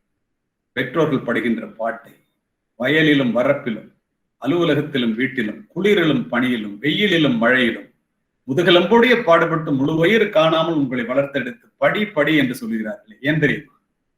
பணக்காரர்களினுடைய மாளிகையிலே பிறக்கின்ற பிள்ளைகளினுடைய கால்களை கூட தாங்குவதற்கு தோள்கள் காத்திருக்கின்றன. நம்மை போன்ற ஏழை குடும்பத்தில் பிறக்கின்ற பிள்ளைகளினுடைய தோள்களுக்கோ சுமைகள் காத்திருக்கின்றன. பணக்காரர்களுடைய மாளிகையிலே பிள்ளைகள் வளர்ந்தே பிறக்கிறார். நம்மை போன்ற குடும்பத்திலே பிள்ளைகள் பிறந்துதான் வளர்கிறார். ஒன்று தெரிந்து கொள்ளுங்கள், வளர்ந்தே பிறப்பது வாரிசுரிமை, பிறந்து வளர்வதே பிறப்பின் பெருமை என்பதை நீங்கள் மட்டும்தான் அடைய முடியும் என்பதையும் தெரிந்து அதோடு மட்டுமல்லாம அருமை குழந்தைகளே, ஒழுக்கம் ஒழுக்கம் என்று எல்லோரும் சொல்லுகின்றோம். ஒழுக்கத்தை உருவாக்கி வளர்ப்பதுதான் கல்வியினுடைய தலையாய கடமை. ஒழுக்கத்தை தராத கல்வியும் விளைச்சலை தராத வயலும் வீணான. கல்வியின் பயன் அறிவு, அறிவின் பயன் பண்பாடு, பண்பாட்டின் பயன் ஒழுக்கம். இள வயதிலே புயல் போல வருகின்ற உணர்ச்சிகளை அடக்கி ஆள கற்றுக்கொள்ளும். அதற்கு வேறு ஒன்றும் நானோ பெரிய குருவோ உங்களுக்கு சொல்லித்தர வேண்டிய அவசியம் இல்லை. ஒரு அதிகாலை பொழுதிலே எழுந்து நெஞ்சிலே கை வைத்து நம்மிடம் இருக்கின்ற கெட்ட பழக்கங்கள் மற்றவர்களுக்கு தெரிந்தால் மானம் போய்விடுமே, மரியாதை போய்விடுமே என்ற எத்தனையோ கெட்ட பழக்கங்களோடு இன்று இளைய சமுதாயம் வாழ்ந்து கொண்டிருக்கிறது. அதை விட்டொழிக்க வேண்டிய அவசியம் ஒரு காவல்துறை அதிகாரியாக சொல்லுகின்றேன். அதை விட்டொழித்தால் உங்களுடைய வாழ்க்கை வேறு திசைக்கு திரும்பும். அதில் எந்த விதமான மாற்றமும் இல்லை. இன்னும் சொல்ல போனால் ஒரு கையகல செல்போன் ஒரு ஆணுக்கும் பெண்ணுக்கும் இடையிலே உள்ள இடைவெளியை ஒன்றுமே இல்லாமல் ஆக்கிவிட்டு. ஆப்பிள் போனை கண்டுபிடிச்ச ஸ்டீவ் ஜாப் கண்டுபிடிச்சு 10 வருஷத்துல சொன்னது அப்படியே இன்று வரை நிலைத்திருக்கிறது. அது என்ன என்று அப்படியே சொல்லுகின்றேன், தெரிந்து கொள்ளுங்கள். Apple proved that a cell phone can change the world within 10 years. Every once in a while, a revolutionary product comes along and changes everything. This magical product, that is cell phone, Apple phone, reshaped the culture, shaken up the industries, put computer in millions of packets, and made it possible to know everything with a few tap on the screen. இதை விட உங்களுக்கு என்ன சொல்லலாம்? ஆனால் அது எவ்வளவுக்கு எவ்வளவு நல்லதோ அவ்வளவுக்கு அவ்வளவு அதில் பாதகமும் இருக்கிறது என்பதை பெற்றோர்களும் தெரிந்து கொள்ள வேண்டும், ஆசிரியர்களும் தெரிந்து கொள்ள வேண்டும், அடிப்படையை மாணவர்கள் உணர்ந்து கொள்ள வேண்டும். ஏன் அவ்வாறு சொல்லுகின்றேன் தெரியுமா? பள்ளிக்கூடத்து கல்லூரி வளாகங்களிலே ஒரு காவல்துறை அதிகாரியாக சொல்லுகிறேன். செல்போனிலே ஆபாச படங்களை பார்க்கின்ற பிள்ளைகளினுடைய தாக்கம் அதிகமாகிக் கொண்டிருக்கிறது. ஆன்லைன்ல பிள்ளைங்களுக்கு ஸ்மார்ட் போன் கொடுக்காதன்னு சொன்ன பெற்றோர்களோ வேற வழி இல்லாம காலத்தின் கட்டாயம், காலத்தின் கோலத்தின் காரணமாக இணையத்தில் இணைந்திருக்க சொல்லி பெற்றோர்களை சொல்லுகின்றோம். உங்களுக்கு தெரியுமா? போன் படங்களை பார்த்த, ஆபாச படங்களை பார்த்த குழந்தைகளினுடைய எண்ணிக்கை இந்த ஆண்டு மட்டும் பல லட்சம் அதிகமாகி இருக்கிறது. எத்தனை பேருக்கு தெரியும்? அதிவேக இன்டர்நெட் இணைப்புகள் மூலம் ஒரு சொடுக்கிலே திரையிலே விழுகின்ற ஆபாச படங்கள் என்ற வெள்ளம் அமைதியான இந்திய குழந்தைகளினுடைய பண்பு நலன்களை அடித்து செல்கிறது. சின்னஞ்சிறுசுகளை இனந்தெரியாத உலகத்திற்கு அழைத்து செல்வதன் மூலம் கவர்ச்சியை கடைபிடித்து காசு பண்ணுகிறார்கள். போன் பிக்சன் என்றும் காமரசம் ததும்பும் இணையதளங்களை பார்த்த இந்திய மாணவர்களின் எண்ணிக்கை இந்த ஆண்டு மட்டும் 2 கோடி. எத்தனை பேருக்கு தெரியும்? இதை நான் ஏன் குறிப்பிடுகிறேன் தெரியுமா? முறையற்ற முறையிலே திரையிலே விழுகின்ற ஆபாச படங்கள் என்ற வெள்ளம் அமைதியான இந்திய குழந்தைகளினுடைய பண்பு நலன்களை அடித்து செல்கிறது. பசி, உறக்கம், தாகம் போல காமம் என்பதும் ஒரு உணர்வு. அதை எந்த நேரத்திலே, எந்த இடத்திலே, எப்படி உபயோகப்படுத்தப்பட வேண்டும் என்பதை ஆசிரியர்களும் பெற்றோர்களும் பிள்ளைகளுக்கு சொல்லிக் கொடுக்கக்கூடிய காலம் வந்துவிட்டதாகவே ஒரு காவல்துறை அதிகாரியாக நான் நினைக்கின்றேன். இல்லாவிட்டால் செல்போன்களும் வீடியோக்களும் ஆபாச இணையதளங்களும் டிவிக்களும் சினிமாக்களும் நம் பிள்ளைகளை கையை பிடித்து அழைத்துக் கொண்டு போய் ஆபாச படுகொலியிலே தள்ளிவிடும். விழித்துக் கொள்ள வேண்டியது பெற்றோர்கள் தான். உங்களுக்கு ஒன்றை சொல்லட்டுமா? சமீபத்தில் நடந்த உண்மை சம்பவம். 15 வயதிற்கு கீழான பிள்ளைகள் டெல்லியிலே பாய்ஸ் லாக்கர் ரூம் என்ற இன்ஸ்டாகிராம் பேஜ் ஒன்றை ஆரம்பித்து அதில் அவர்கள் அரங்கேற்றாத அசிங்கங்களே இல்லை. கொஞ்சம் கொஞ்சமாக ஸ்கிரீன்ஷாட் எடுத்ததுல அது கசிந்து ஒருத்தன் ஒரு பையன்கிட்ட பேசுறான். இதை மற்றவர்கள் பேச யோசிப்பார்கள். உங்களுடைய நலன் கருதி நான் சொல்லுகின்றேன். இன்னைக்கு அந்த பொண்ணுகிட்ட நான் பேச போறேன். அவ எங்க கூப்பிடுறாளோ அங்க வந்துரு, நீ 2 பேரை அழைச்சிட்டு வந்துரு, இன்றைக்கு எப்படியாவது டேஷ் டேஷ் டேஷ். இதை கேட்ட காவல்துறையினர் அதிர்ந்து போய் அந்த அட்மின் மாணவனை கைது செய்து 15 வயதிற்கு குறைவான 25 பிள்ளைகளை காவல்துறை அவர்களுடைய விசாரணை வளையத்திற்குள்ளே கொண்டு வந்திருக்கிறார்கள். எத்தனை பேர் இதை நம்ப முடியும்? பதறி துடித்த பெற்றோர்கள் என்னோட பிள்ளையா என்று கண்ணில் நீர்மல்க கதறி அடித்து காவல்துறையிடம் போய் மண்டியிட்டு நிற்கின்றார். என்ன செய்வது? இது எதற்காக சொல்லுகின்றேன் தெரியுமா? தயவு செய்து பெற்றோர்களே, ஆசிரியர்களே, மாணவர்களே எல்லோருமே தெரிந்து கொள்ளுங்கள். 2 நாட்களுக்கு முன்னால் சைபர் சொசைட்டி ஆஃப் இந்தியாவுக்கு பேசிய ஒரு சில கருத்துக்களை மட்டும் ஒரு நிமிடம் இதில் சொல்ல விரும்புகின்றேன். செல்போனை எடுத்தோம், ஸ்டாப், திங்க், டச். இப்படி செய்தாலே பாதி செய்ய மாட்டீங்க. எதற்காக செய்கின்றோம்? இது தேவையா? 190 பதிவுகள் போலியானது. நன்றாக தெரிந்து கொள்ளுங்கள். இதில் எந்த விதமான மாற்று கருத்தும் இல்லை. அதோடு மட்டுமல்ல, ஒவ்வொருவரும் நேரிலே பேசுவதற்கு சங்கோஜப்படுகின்ற எதையும் செல்போனிலே பகிர்ந்து கொள்ளாதீர்கள். ஏன் தெரியுமா? In digital world nothing is secret. 2 கண்கள் மட்டும்தான் பார்க்கின்றன என்று நினைத்துக் கொண்டு நீங்கள் செய்கின்ற அத்துணையையும் திரைக்கு பின்னால் 1000 கண்கள் அல்ல, இந்த உலகமே பார்க்கும். வாயிலிருந்து வார்த்தைகள் போய்விட்டால் எப்படி எடுக்க முடியாதோ, உங்களுடைய செல்போனில் இருந்து வெளியேறிய எதையும் யாரும் தொடவே முடியாது, திரும்ப எடுக்கவே முடியாது. நீங்கள் அழைத்து விட்டால் டெலிட் எல்லாம் கொடுக்குறீங்கல்ல, பூனை கண்ணை மூடிட்டா உலகம் இருந்து போச்சுங்க. நிஜ உலக ஆபத்தில் இருந்து உங்களை காப்பாற்றிக் கொள்வதற்கு, உங்கள் பிள்ளைகளை காப்பாற்றிக் கொள்வதற்கு என்னவெல்லாம் ஜாக்கிரதையாக இருப்பீர்களோ பெற்றோர்களே, இந்த நிழல் உலக ஆபத்தில் இருந்தும் காத்துக் கொள்வதற்கு நீங்கள் ஜாக்கிரதையாக இருக்க வேண்டும் என்பதற்காக இதனை பதிவு செய்கின்றேன். அது மட்டுமல்ல, தன்னுடைய தனிமையை பகிர்ந்து கொள்வதற்காக கோடிக்கணக்கான பேர் இணையத்தில் இணைந்திருக்கிறார்கள். நம்மை யார் பார்க்க போகிறார்கள், நாம் பேசுவதை யார் கேட்கப் போகிறார்கள் என்று பேசி பெண்கள் சொந்த காசிலே சூனியம் வைத்துக் கொண்டு மாட்டிக்கொண்டு விழிப்பவர்களை காவல்துறை அதிகாரியாக நான் தொடர்ந்து பார்த்துக் கொண்டிருக்கிறேன். இதற்கெல்லாம் ஒரே வழி, அதை எப்படி உபயோகப்படுத்துவது என்பதை பெற்றோர்களும் அறிந்து கொள்ள வேண்டும். கொஞ்சமாவது 85% பேர் செல்போன் உபயோகிக்கிறோம் இந்தியாவிலே. 50% பேருக்கு மேல் இணையத்தில் இணைகிறோம். 25% பெற்றோர்கள் செமி லிட்ரேட்ஸ். அவங்களுக்கு இதை பத்தி என்னன்னே தெரியாது. பிள்ளைக்கு வாங்கி கொடுத்துட்டு கொஞ்சம் கூட அதை பத்தி தெரிஞ்சுக்காம இருக்காங்க. அதுலதான் பிரச்சனையே. இரவு 9 மணிக்கு மேல் போர்வைக்குள்ளே எரிகின்ற செல்போன் வெளிச்சத்தினால் பல குடும்பங்கள் இருளிலே மூழ்கி கொண்டிருக்கிறது.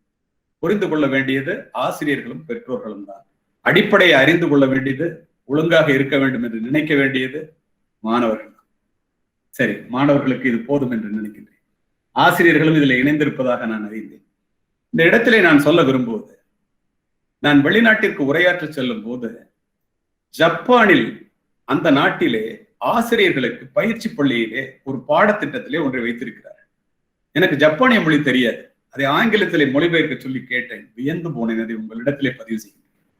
இது ஒரு அருமையான கல்வி குழுமம் என்று நான் அறிவேன். அதனால்தான் இதனையெல்லாம் ஆசிரியர்களுக்கும் பேச வேண்டும் என்று என்னை கேட்டுக்கொண்டதற்கு இணங்க நான் பேச விரும்புகிறேன். 70-80 ஆண்டுகளுக்கு முன்னால் ஜப்பானிய நாடு இராணுவ ஆட்சியில இருக்கும்போது, இராணுவ உடையை அணிந்து கொண்ட கொள்ளைக்காரர்கள் கூட்டம் கூட்டமாக ஜப்பானிய தெருக்களிலே, கிராமங்களிலே நுழைந்து கண்ணில் படுகிறவர்களை எல்லாம் வெட்டி சாய்த்து விட்டு கொள்ளையடிப்பதை வழக்கமாக வைத்திருந்த ஒரு காலகட்டத்திலே, ஒரு மாலை நேரத்திலே ஒரு தாய் 2 குழந்தைகளுக்கு சோறூட்டி கொண்டு தன்னுடைய வீட்டு வாசலிலே அமர்ந்திருக்கின்றார். கொள்ளைக்காரர்கள் குதிரையிலே வருகின்ற சத்தம் கேட்டு எல்லோரும் மறைவிடத்தை நோக்கி ஓடுகிறார்கள். கதை அல்ல, நிஜம். இந்த தாய் 2 குழந்தைகளையும் தன்னுடைய இடுப்பில் 2 பக்கம் வைத்துக் கொண்டு தப்பித்தால் போதும் என்று ஓடுகின்றார். குதிரைகளினுடைய குளம்படி சத்தம் மிக அருகாமையில் கேட்டவுடன் நம்மால் தப்பிக்க இயலாது என்பதை உணர்ந்த அந்த தாய் ஒரு நிமிடம் நின்று நிதானித்து 2 குழந்தைகளின் முகத்தையும் பார்த்துவிட்டு ஒரு குழந்தை இறக்கிவிட்டு ஒரு குழந்தையோடு மறைவிடத்தை சென்றனர். மறைவிடத்திலிருந்து பார்க்கின்றால் இறக்கிவிடப்பட்ட குழந்தை தலை துண்டாக்கப்பட்டு குதிரையினுடைய குளம்படிப்பட்டு சின்ன பின்னமாக இறப்பதை பார்த்து கதறுகிறார். கொள்ளைக்காரர்கள் கொள்ளையடித்து சென்றவுடன் நண்பர்களே அங்கிருந்து வருகின்றார். ஒரு குழந்தையை கையில் இறுக்கமாக பிடித்துக் கொண்டு மறு குழந்தை இறந்து போனதை பார்த்து கதறும் போது ஒரு பெரியவர் வந்து கேட்கின்றார், தாயே, ஒரு தாய்க்கு 2 குழந்தைகளும் 2 கண்களைப் போல் அல்லவா? ஒரு குழந்தையை இறக்கிவிட்டு ஒரு குழந்தையை காப்பாற்ற பார்த்து விட்டு முகத்தை உன்னால் முடிவு செய்ய எப்படி முடிந்தது? அவள் சொன்னால், ஐயா பெரியவரே, நான் என்னுடைய குழந்தைக்கு சோறூட்டி கொண்டிருக்கும் போது என்னிடம் படிக்கின்ற பக்கத்து வீட்டு குழந்தை வந்தது. 2 குழந்தைக்கும் சோறூட்டி கொண்டிருக்கும் போது கொள்ளைக்காரர்கள் வந்து விட்டார். 2 குழந்தையையும் காப்பாற்ற நினைத்தேன், முடியவில்லை. நான் இறக்கி விட்டது என்னுடைய குழந்தை, காப்பாற்றியது பக்கத்து வீட்டு குழந்தை. ஏனென்றால் நான் அடிப்படையில் ஒரு ஆசிரியை என்று முடிக்கின்றார். அது நினைத்து பாருங்கள். ஒரு ஆசிரிய தர்மத்தை 5 நிமிடத்திலே அப்படியே பிள்ளைகளுக்கு, அப்படியே மாணவர்களுக்கு, பெற்றோர்களுக்கு எடுத்து சொல்லுவதற்கு இதை விட ஒரு உதாரணம் என்ன தேவைப்பட முடியும்? ஆசிரியர்களுடைய அருமை பெருமைகளை சொல்வதற்கு நான் கடமைப்பட்டிருக்கிறேன். உலகத்திலே முன்னேறியவர்களாக அறியப்பட்ட 10 பேரிடம் பேட்டி கண்டார்கள். எப்படியடா உலகத்திலே பெரிய ஆளாக சாதித்து காட்டினாய் என்று. 10 பேரில் 8 பேர் தன் பள்ளிக்கூடத்து கல்லூரி ஆசிரியர்களையே ரோல் மாடலாக சொல்லி இருக்கிறார். உங்களுக்கு தெரியுமா, மன்னன் 2ஆம் பிலிப் மாசிடோனியா அரண்மனையின் மாடியிலே நின்று தங்க காசுகளை வாரி வாரி இறைக்கின்றான் சொல்வது அத்துணையும் சரித்திர உண்மை. கடைசி மனிதனுடைய கையிலே காசு கிடைக்கும் வரை எல்லோரும் கேட்கின்றார்கள், மன்னன் இவ்வளவு மகிழ்ச்சியாக இருக்கின்றானே என்ன காரணம் என்று மந்திரியிடம் கேட்கும்போது மந்திரி சொல்லுகின்றான், மன்னன் 2ஆம் பிலிப்பிற்கு அலெக்சாண்டர் என்ற ஆண் குழந்தை பிறந்திருக்கிறான், அந்த மகிழ்ச்சி என்று. இதை கேட்ட மன்னன், முட்டாள் மந்திரியே, அதற்காக நான் இறைக்கவில்லையடா, அரிஸ்டாட்டில் என்ற மாபெரும் ஆசிரியன் வாழுகின்ற காலத்திலே அவனிடம் படிக்க வைப்பதற்கு எனக்கு ஒரு பிள்ளை பிறந்து விட்டானே என்று தங்க காசுகளை வாரி இறைக்கின்றேன். எப்படிப்பட்ட ஆசிரியர், எப்படிப்பட்ட நம்பிக்கை அந்த ஆசிரியர் மீது ஒரு தந்தைக்கு, மன்னனுக்கு நடந்தது என்ன தெரியுமா? படியுங்க. சாக்ரட்டிஸினுடைய மாணவன் பிளேட்டோ, பிளேட்டோவினுடைய மாணவன் அரிஸ்டாட்டில், அரிஸ்டாட்டிலுடைய மாணவன் the great Alexander who conquered the entire world, உலகத்தை ஒரு குடையின் கீழ் ஆள நினைத்து வெற்றியும் பெற்ற மகா அலெக்சாண்டர். அவனிடம் சென்று கேட்டார்கள், எப்படியடா நீ உலகத்தை ஜெயித்தார், என்ன காரணம்? அவன் பதில் என்ன தெரியுமா? ஆசிரியர் சமூகமே அறிந்து கொள், நான் இந்த உலகத்திற்கு வந்ததற்கு காரணம் என்னுடைய பெற்றோர், இந்த உலகம் என்னிடம் வந்ததற்கு காரணம் என்னுடைய ஆசிரியர் அரிஸ்டாட்டில் என்று கூறி முடித்தார். தசரதன் தனக்கு ஆண் குழந்தை பிறந்தவுடன் துள்ளி குதித்தான். ராமன் பிறந்து விட்டானே என்பதற்காக அல்ல ஆசிரியர்களே. விஸ்வாமித்திரன் என்ற மாபெரும் ஆசிரியன் வாழுகின்ற காலத்திலே அவனிடம் படிக்க வைப்பதற்கு ராமன் பிறந்து விட்டானே என்று துள்ளி குதித்தான். நினைத்து பாருங்கள். ராம லட்சுமணர்களை காட்டிற்கு அழைத்து சென்று அரக்கர்களை அழித்த பிறகு திரும்ப அயோத்திக்கு திரும்பாமல் மிதிலைக்கு செல்லுகின்றான். விஸ்வாமித்திரர் வருவதை அறிந்த ஜனகன் வழிமேல் வழிவைத்து அவர்களை வரவேற்கின்றான். அப்போது சீதையினுடைய சுயவரம் நடக்கின்ற நேரம். 2 பேரையும் பார்த்துவிட்டு ராமனை பார்த்த ஜனகன் நினைக்கின்றான், இப்படி ஒருவன் சீதைக்கு கணவனாக கிடைத்தால் எவ்வளவு மகிழ்ச்சி. இவர்கள் யார் என்று கேட்க, தசரதனுடைய புதல்வர் என்று சொல்லுகின்றார் விஸ்வாமித்திரர். அடுத்த நொடி ஜனகனுடைய முகத்திலே ஏற்பட்ட மாற்றத்தை பார்த்துவிட்டு தன்னுடைய குறிப்பால் அறியும் சக்தியின் மூலம் அறிந்து கொண்ட விஸ்வாமித்திரர், ஜனகா நீ கவலைப்பட வேண்டியதில்லை, ஏனென்றால் பலதார மனமுடையவன் தசரதன் என்று நீ யோசிக்கின்றாய். ராமனை பற்றி நீ என்ன நினைக்கின்றாய் என்பதை நான் அறிவேன். ஒன்று தெரிந்து கொள், அவன் ஜனகனுக்கு நன்றாக நான் சொல்ல விரும்புவது, அவன் தசரதனுடைய புத்திரன் தான், ஆனால் வசிஷ்டருடைய மாணவன், அதை புரிந்து கொள் என்றான். உடனே தன்னுடைய கருத்தை மாற்றிக்கொண்டான். என்றால் தந்தையை விட ஒரு ஆசிரியருடைய தாக்கம் எவ்வளவு பெரியது என்று பாருங்கள். உங்களுக்கு தெரியுமா, ஜனாதிபதி சங்கர் தயாள் சர்மா அவர்கள் அரசு முறை பயணமாக மஸ்கட் நாட்டிற்கு செல்கின்றார். மஸ்கட் மன்னன் விமான நிலையத்திற்கு வந்து படிக்கட்டிலே ஏறி ஆற தழுவி அழைத்து வந்து தன்னுடைய காரிலே உட்கார வைத்து டிரைவர் இறங்க சொல்லிட்டு அவனே ஓட்டுறதுக்கு உட்காரான். பத்திரிகைக்காரர்கள் வந்து கேட்கின்றார்கள், அமெரிக்க ஜனாதிபதி வந்த போது கூட அழைப்பதற்கு வராத மன்னன் இந்திய ஜனாதிபதியை அழைப்பதற்கு வந்திருக்கின்றீர்களே, இது மரபல்லவே, புரோட்டோகால் இல்லை அப்படின்னு கேட்கிறாங்க. அவன் சொன்னான், பத்திரிகை துறைகளை பார்த்து சொன்ன பதிலை கேளுங்க. நான் பூனா பல்கலைக்கழகத்திலே படிக்கும் போது என்னுடைய பேராசிரியராக பணிபுரிந்தவர் சங்கர் தயாள் சர்மா. அவர் கற்றுக் கொடுத்த ஒழுக்கத்தை வைத்துதான் நான் 21 ஆண்டுகளாக மஸ்கட் நாட்டை தொடர்ந்து ஆட்சி செய்து கொண்டிருக்கின்றேன். இந்த விமான நிலையத்திற்கு நான் ஜனாதிபதி அழைக்க மாணவனாக வரவில்லை, என்னுடைய ஆசிரியரை அழைக்க மாணவனாக வந்திருக்கின்றேன் என்றார். ஜனாதிபதி சங்கர் தயாள் சர்மா அவர்களுடைய கண்களிலே நீர் நிரம்பி வழிந்தது. இதுதான் ஆசிரியர்கள். எதற்காக இதையெல்லாம் சொன்னேன் தெரியுமா? தாயினுடைய ஆரோக்கியம் தான் குழந்தையினுடைய ஆரோக்கியம், ஆசிரியர்களுடைய ஆரோக்கியம் தான் மாணவர்களுடைய ஆரோக்கியம். ஆசிரியர்கள் மரத்தின் வேர்களை போன்றவர்கள், பிள்ளைகள் அதிலே பூத்து குலுங்குகின்ற பூக்களை போன்றவர்கள். வேர்களினுடைய பலத்தை பொறுத்தே பூக்களினுடைய வசீகரம் அமையும். வேர்கள் பட்டு போனால் பூக்கள் கொட்டி போகும். பள்ளியில் உள்ள வகுப்பறை தாயினுடைய கருவறை போன்று. பிள்ளைகள் வீட்டிலே பிறக்கிறார்கள், ஆனால் அவர்கள் வகுப்பறையிலே தான் வளர்கிறார்கள்.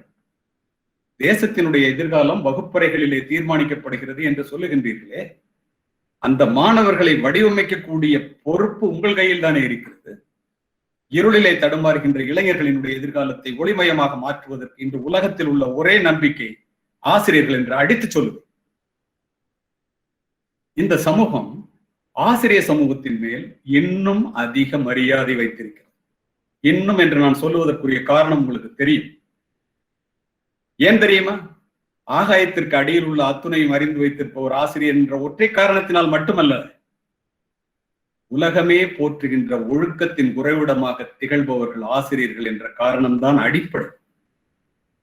பள்ளிக்கூடம் முடிந்து வீட்டிற்கு வருவதற்கு 10 நிமிடம் தாமதமானால் பதறி தவிக்கின்ற இந்த பெற்றோர்கள் பகல் முழுவதும் தாங்கள் உயிராய் பெற்ற பிள்ளைகளை உங்களிடத்திலே ஒப்படைத்து விட்டு அமைதியாக அமர்ந்திருந்து தங்களுடைய பணியை செய்கிறார்களே. ஏன் தெரியும்? ஆசிரியர்களிடம் என் பிள்ளை இருக்கிறது, அந்த ஆசிரியர்களின் பிள்ளையை பார்த்துக் கொள்வார்கள். ஏன்? Parents R the first teachers and teachers are the second parents என்று பெற்றோர்கள் நினைக்கின்றனர். அந்த பெற்றோர்களுக்கு நாம் அவர்களுடைய எண்ணத்தை ஈடேற்றுவது ஆசிரியர் தர்மம் அல்லவா? அதோடு மட்டுமல்ல, ஒரு மரத்தடிக்கு கீழே உட்கார்ந்திருக்கின்ற குழந்தைகளுக்கு மத்தியிலே ஒரு ஆசிரியரோ ஆசிரியையோ சென்று அமரும் போதுதான் மரத்தடி கூட வகுப்பறையாக மாறுகின்றது. நீங்கள் யோசித்து பாருங்கள். மிக அருமையான ஆசிரியர்களை பெற்றிருக்கின்ற கல்வி குழுமத்திலே நான் உரையாற்றி கொண்டிருக்கின்றேன் என்று உணர்ந்தே இதையெல்லாம் சொல்லுகின்றேன். அத்துணை பேரும் அறிந்து கொள்ள வேண்டும் என்பதற்கு 100லே 99 பேர் மிகச்சிறந்த ஆசிரியர்கள் என்பதை நான் அறிவேன். அந்த 1% தவறு இழைத்தால் அத்துணை பேருக்கும் கெட்ட பெயர் என்பதை நான் உணர்ந்த காரணத்தினால் இதை இந்த கல்லூரியிலேயும் இந்த பள்ளிக்கூடத்திலேயும் நான் பதிவு செய்கின்றேன். அந்த இடத்திலே ஒரு ஆசிரியை அமரும் போதுதானே வகுப்பறையாக மாறுகிறது என்று சொன்னேன். எத்தனையோ பழக்க வழக்கங்களை பெற்றோர்கள் சொல்லியும் மாற்றிக்கொள்ளாத பிள்ளைகள் ஆசிரியர்கள் சொல்லுகின்ற ஒரு சில வார்த்தைகளிலே ஒரு சில நொடியிலே தங்களை முழுமையாக மாற்றிக்கொள்ளுகிற மாணவர்கள் இன்றும் இருக்கத்தானே செய்கின்றார்கள். இத்தனை உயர்ந்த பீடத்திலே வைத்து உங்களை மதிக்கின்ற அந்த மாணவர்களுக்கு நாம் நியாயம் செய்ய வேண்டாமா? தன்னுடைய வாழ்க்கையிலே எந்த தியாகத்தையும் தன் பிள்ளையின் படிப்புக்காக தியாகம் செய்கின்ற பெற்றோர்கள் நிறைந்த நாடு. சாதிக்க வேண்டும் என்ற லட்சியத்தோடு கூடிய மாணவர்களை நான் தினம் தினம் ஆயிரக்கணக்காக தொடர்ந்து லட்சக்கணக்காக பார்த்து கொண்டிருப்போம். இவை இரண்டையும் இணைத்து அறிவுபூர்வமாக அவனுடைய தரத்தை உயர்த்தி இந்த நாட்டை உயர்த்த வேண்டிய கடமை உங்கள் கையிலே இருக்கிறது. பிரணாப் முகர்ஜி அவர்கள் பல்கலைக்கழகத்திலே பட்டமளிப்பு விழாவிலே ஒரு உரை நிகழ்த்தினார். வானுயர கட்டிடங்கள், மிகப்பெரிய பாடங்கள், படிக்க துடிக்கின்ற இளைஞர்கள், இதை வடிவமைத்து கொடுக்க ஆசிரியர்களினுடைய எண்ணிக்கை குறைந்து கொண்டே போகின்ற காரணத்தினால் டைம் ஸ்கொயர் எஜுகேஷன் என்ற அகில உலக தரவரிசை பட்டியலிலே சிறிய நாடுகளான சிங்கப்பூர், ஜப்பான் போன்ற நாடுகள் 2-3 இடத்தை கூட பிடிக்கும் போது 65,000 கல்லூரிகளை 35,000 சுயநிதி கல்லூரிகளை வைத்திருக்கின்ற நாம் ஒரு இடத்தை கூட பிடிக்க முடியவில்லை. அதற்கு காரணம் பேராசிரியர்களாக நிறைய பேர் இருக்க வேண்டும். பேருக்கு ஆசிரியர்களாக பல பேர் இருக்கிறார்கள், பேராசிரியர்களாக சில பேரே இருக்கிறார்கள் என்று ஜனாதிபதி குறிப்பிட்டார். அப்படி என்றால் நாம் எந்த அளவுக்கு நம்முடைய தரத்தை உயர்த்திக் கொள்ள வேண்டும் என்பதை உங்களுடைய நலன் கருதி இந்த இடத்திலே பதிவு செய்ய விரும்புகின்றேன். ஏன், என்ன பண்ணணும் அதுக்கு அதையும் சொல்லுகின்றேன். எரிகின்ற ஒரு விளக்கினால்தான், சுடர்விட்டு எரிகின்ற ஒரு விளக்கினால்தான் இன்னொரு விளக்கை ஏற்றி வைக்க முடியும். அந்த விளக்கானது தொடர்ந்து இடையறாது எண்ணெய் பெறுதல் வேண்டும். அப்பொழுதுதான் அது எரியும், அப்பொழுதுதான் அது இன்னொரு விளக்கை ஏற்றி வைக்க முடியும். ஆசிரியர்கள் தொடர்ந்து படிக்க வேண்டும். If you are not updated, you are outdated. Simple. இதை எல்லோரும் புரிந்து கொள்ள வேண்டும். அது மட்டுமல்ல, இரவு முழுவதும் தொழுகையில் ஈடுபடுவதை விட 1 மணி நேரம் கல்வி கற்பித்தல் மேலானது சொல்லுபவர் நபிகள் நாயகம். கல்வி கற்பதற்காக ஒருவன் வீட்டை விட்டு வெளியிலே சென்றால் அவன் இறைவனின் பாதையில் செல்வோன் ஆவான். கடவுள்கிட்ட போறான், ஆசிரியர்கிட்ட போறத கடவுள்கிட்ட போறான், பள்ளிக்கூடத்துக்கு போறத கடவுள் இருக்கின்ற இடத்துக்கு போறாங்கிறார். ஏன் அப்படி சொன்னார்? கற்றுக்கொள்வது மனித பண்பு, கற்றுக் கொடுப்பது மனித மாண்பு. கற்க துவங்குபவன் மாணவன், கற்றுக்கொண்டே இருப்பவன் ஆசிரியர். கற்றுக் கொடுப்பதனால்தான் ஆசிரியரை கற்றுக் கொடுப்பவர் என்றே சொல்லுகின்றோம் என்று உங்களுக்கு தெரியும். நல்ல வாசிப்பு என்பது கற்றுக்கொள்வதும் கற்றுக் கொடுப்பதும். போதிப்பவர் எல்லாம் ஆசிரியர் அல்ல. யாரிடம் கற்றுக்கொள்ளுகிறோமோ அவர் மட்டுமே நல்ல ஆசிரியர். மாதா பிதா குரு தெய்வம் என்று தெய்வத்திற்கு முன்னால் குருவை ஏன் வைத்தார்? எழுத்தறிவித்தவன் இறைவனாவான் என்று எதற்காக சொன்னார்கள்? சிந்தியுங்கள் நண்பர்களே. கல்வி பணியும் ஆசிரிய பணியும் கல்விக்கான பணியும் காவல் பணியும் மருத்துவ பணியும் பணி ஒரு வேலை அல்ல, வரவு செலவு கணக்கு பார்க்கின்ற தொழில் அல்ல. இது மூன்றையும் பற்றி நான் சொல்லுவதற்கு தகுதியுடையவன் என்ற காரணத்தினால் இந்த இடத்துல என்னை பதிவு செய்கின்றேன். 4 மிகப்பெரிய மருத்துவர்களை வைத்து என்னுடைய கிராமத்திலே ஒரு மருத்துவமனையை நடத்துகின்ற அந்த சூர்யா மருத்துவமனையினுடைய தலைவர் நான். 35 ஆண்டுகள் காவல் பணி புரிந்தவர். 10 ஆண்டுகளாக கல்லூரிகளும் பல்கலைக்கழகங்களும் பள்ளிக்கூடத்திலும் பல லட்சம் மாணவர்களை பார்த்துக் கொண்டிருப்போம். இது மூன்றும் நான் பணி என்று சொல்லுவதற்கு என்ன காரணம் தெரியுமா? என் கடன் பணி செய்து கிடப்பதே என்று சொன்னவர் திருநாவுக்கரசு. ஏன் சொல்றார்? ஆசிரியர் பணியே அறப்பணி, அதற்கே உன்னை அர்ப்பணி என்றார். சங்கர் தயாள் சர்மாவாகட்டும், ராதாகிருஷ்ணன் ஆகட்டும், திரு அப்துல் கலாம் ஆகட்டும், அத்தனை பேரும் ஆசிரியர் பணியில் இருந்து ஜனாதிபதியாக உயர்ந்தவர்கள் தானே. இன்னும் எத்தனையோ பேர். ஏன், எதற்காக இந்த உலகம் இந்த ஆசிரியர்களை எப்படி கொண்டாடுகிறது? களற்றும் அவையெஞ்சான் கல்வியினதே, அவையெஞ்சி மெய்விதிர்ப்பார் கல்வியும் கல்லார் அவையெஞ்ச ஆகுல சொல்லும் நவையெஞ்சி ஈத்துன்னார் செல்வம் நல்கூர்ந்தார்கள் நலமும் பூத்தலின் பூவாமை நன்றுட்டான். என்ன அர்த்தம்? நிறைய படிச்சிருப்பாங்க, கருத்தரங்குகளையும் கல்விக்கூடங்களையும் வகுப்பறைகளையும் பொதுக்கூட்டங்களையும் பார்த்து பேச ஆரம்பிக்கும் போது தொண்டையில அடைக்கும், விரல் நடுக்கும். அந்த கல்வி பயனில்லாததான். படிக்காம போய் பாடம் நடத்துற ஆசிரியருடைய கல்வியும் பயனில்லாது. எப்படி சொல்லிவிட்டு சென்றிருக்கிறார்? 1 நாள் பழகினும் பெரியோர் கேண்மை 2 நிலம் பிளக்க வேர்கொள்ளுமே 100 நாள் பழகினும் மூர்க்கர் கேண்மை நீருக்குள் பாசி வேர்கொள்ளாது. 1000 வருஷத்துக்கு முன்னாடி சொல்லிட்டு போயிருக்கான். ஆசிரியர்களுக்காகவே. ஒரு வாத்தியார் 1 நாள் பாடம் எடுத்தா உடனே புரியுதான். ஒரு வாத்தியார் 100 நாள் பாடம் நடத்தினாலும் புரியலையா? ஆசிரியர் வாயிலிருந்து வருகின்ற வார்த்தைகள் சத்தியத்தில் கருவாகி நித்தியத்தில் உருவாகி வெளியிலே விழுமானால் அது கேட்கின்ற மாணவர்களுடைய மனதிலே விதையாக விழும், விருட்சமாக வளரும். இதை அறிந்து கொள்ள வேண்டியது நாம் தான். எந்நேரமும் அக்கறையுடனும் நம்பிக்கை ஊட்டும் சொற்களுடனும் அன்பு கலந்த கண்டிப்புடனும் எந்த ஆசிரியர் பிள்ளைகளை அணுகுகிறார்களோ அந்த ஆசிரியர் தோற்பதே இல்லை, மாணவர்களும் தோற்பது. இதுதான் நிதர்சனம். இதை புரிந்து கொள்ள வேண்டியது நாம் தான். யார் நல்ல ஆசிரியர் என்று நீங்கள் பிள்ளைகளிடம் தான் கேட்க வேண்டும். தனக்காக உழைத்து பாடம் நடத்துகின்ற ஆசிரியர்களை தெய்வமாக மதிக்கக்கூடிய மாணவர்கள் இன்றும் இருக்கத்தான் செய்கின்றார்கள். நீங்கள் நன்றாக அறிவீர்கள். அதே நேரத்திலே இந்த வாத்தியார் வந்தா எப்படா பாடம் முடியும், வகுப்பு நடக்கிறது எப்ப முடியும், எப்ப பெல் அடிக்கும்னு நினைச்சா அந்த நல்ல ஆசிரியர் இல்லையா? அதை யார் சொல்றா? அரிஸ்டாட்டில் சொல்றோம். நல்ல ஆசிரியர் என்பவர்கள் நல்ல மனிதராகவே வாழ்கின்றார். ஆசிரியருடைய அடிப்படை வேலை கல்வி கற்றுக் கொடுப்பது மட்டுமல்ல, கல்வி கற்க வேண்டும் என்ற ஆர்வத்தை உருவாக்கும். The mind is not a vessel to be filled, it is a fire to be ignited. ஆசிரியருடைய அடிப்படை வேலை வெற்றியாளர்களை மட்டும் உருவாக்குவது அல்ல, பண்புள்ள பிள்ளைகளை உருவாக்குவது.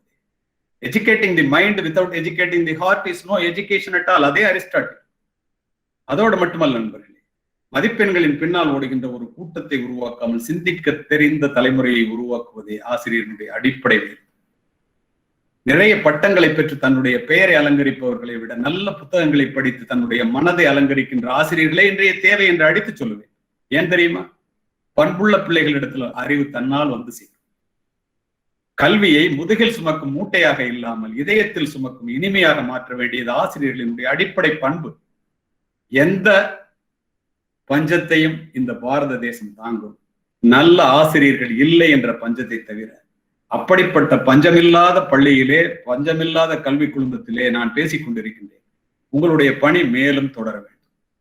அடுத்து பெற்றோர்களுக்கு மட்டும் பேசி நான் முடித்து விடலாம் என்று நினைக்கின்றேன். எனக்கு கொடுக்கப்பட்ட நேரத்தை விட அதிக நேரம் எடுத்துக்கொள்ள மாட்டேன். பெற்றோர்கள், ஒவ்வொரு குழந்தையும் பிறக்கும் போது என்ன சொல்லுகிறதா? என்னுடைய வருகையை இந்த உலகமே உற்று நோக்கி கொண்டிருக்கிறது.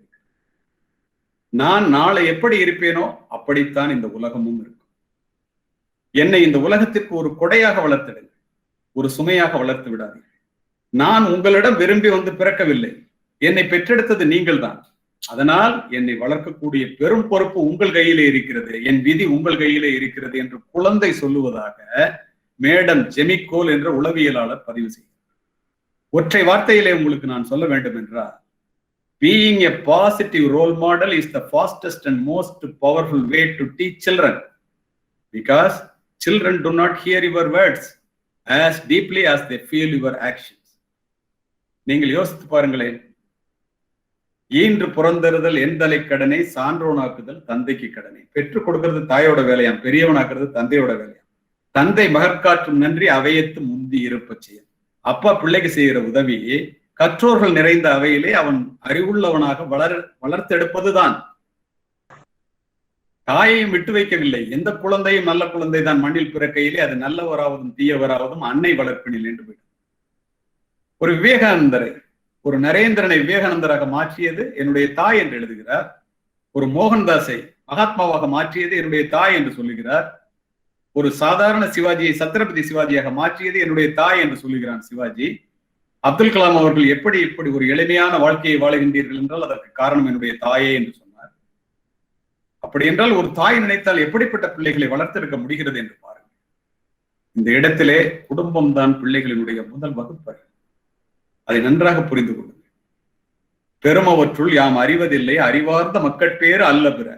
என்கிட்ட இருக்கிற சொத்திலேயே பெரிய சொத்து உயிருள்ள பிள்ளைதாங்க. தமிழ் தம்மக்கள் அறிவுடைமை என்று ஆரம்பிக்கின்ற வள்ளுவர் என்ன சொல்லுகிறார் என்பதை சொல்லுவதற்கு முன்னால் ஒரு குறிப்பிட்ட கருத்தை சொல்லுகின்றேன். வட அமெரிக்க தமிழ்ச்சங்க பேரவையிலே நான் உரை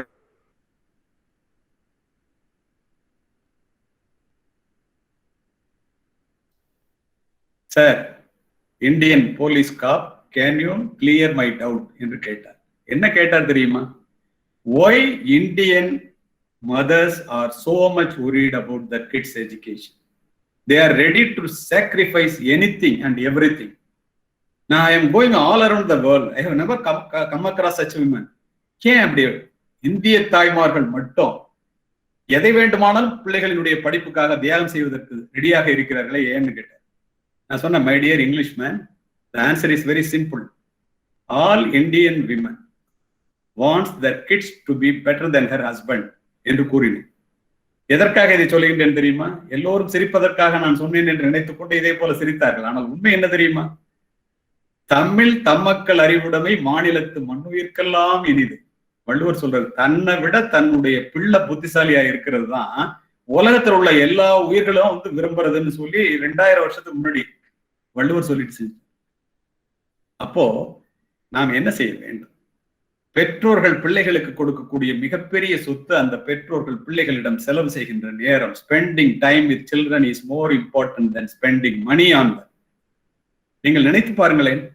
இப்போது காலையில் பேசும்போது கூட உங்களுடைய செயலாளர் அவர்களும் நானும் பேசிக் கொண்டிருக்கும் போது தொலைபேசியிலே சேகரனுடைய தாத்தாவும் பாட்டியும் ஆப்டர் ரிட்டையர்மெண்ட் தன்னுடைய அத்துணையும் பிள்ளைகளிடம் தான் முழு நேரத்தையும் செலவு செய்தார்கள்.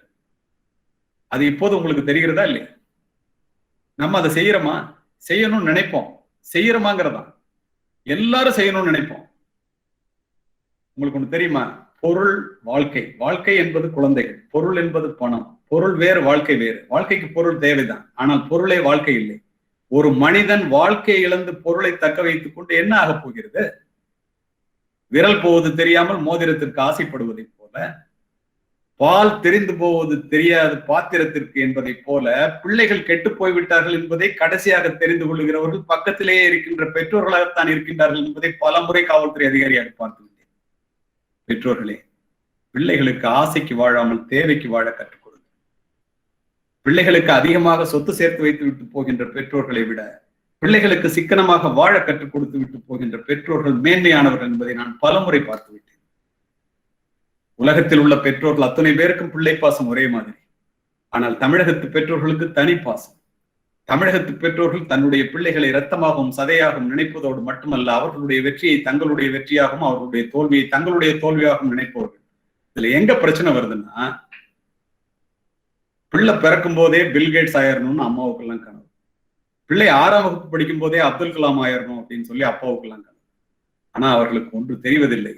பில்கேட்ஸினுடைய அம்மாவோ அப்துல் கலாமுடைய அப்பாவோ கனவு காணவில்லை. பெற்றோர்களே, கனவு கண்டது பில்கேட்ஸும் அப்துல் கலாமும் தான் என்பதை தயவு செய்து மனதிலே பதிய வைத்துக் கொள்ளுங்கள்.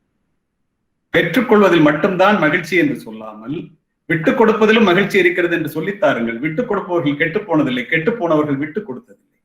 வெற்றி பெறுவதில் மட்டும்தான் மகிழ்ச்சி என்று சொல்லாமல் மகிழ்ச்சியாக இருப்பதுதான் வெற்றி என்று சொல்லித்தாருங்கள்.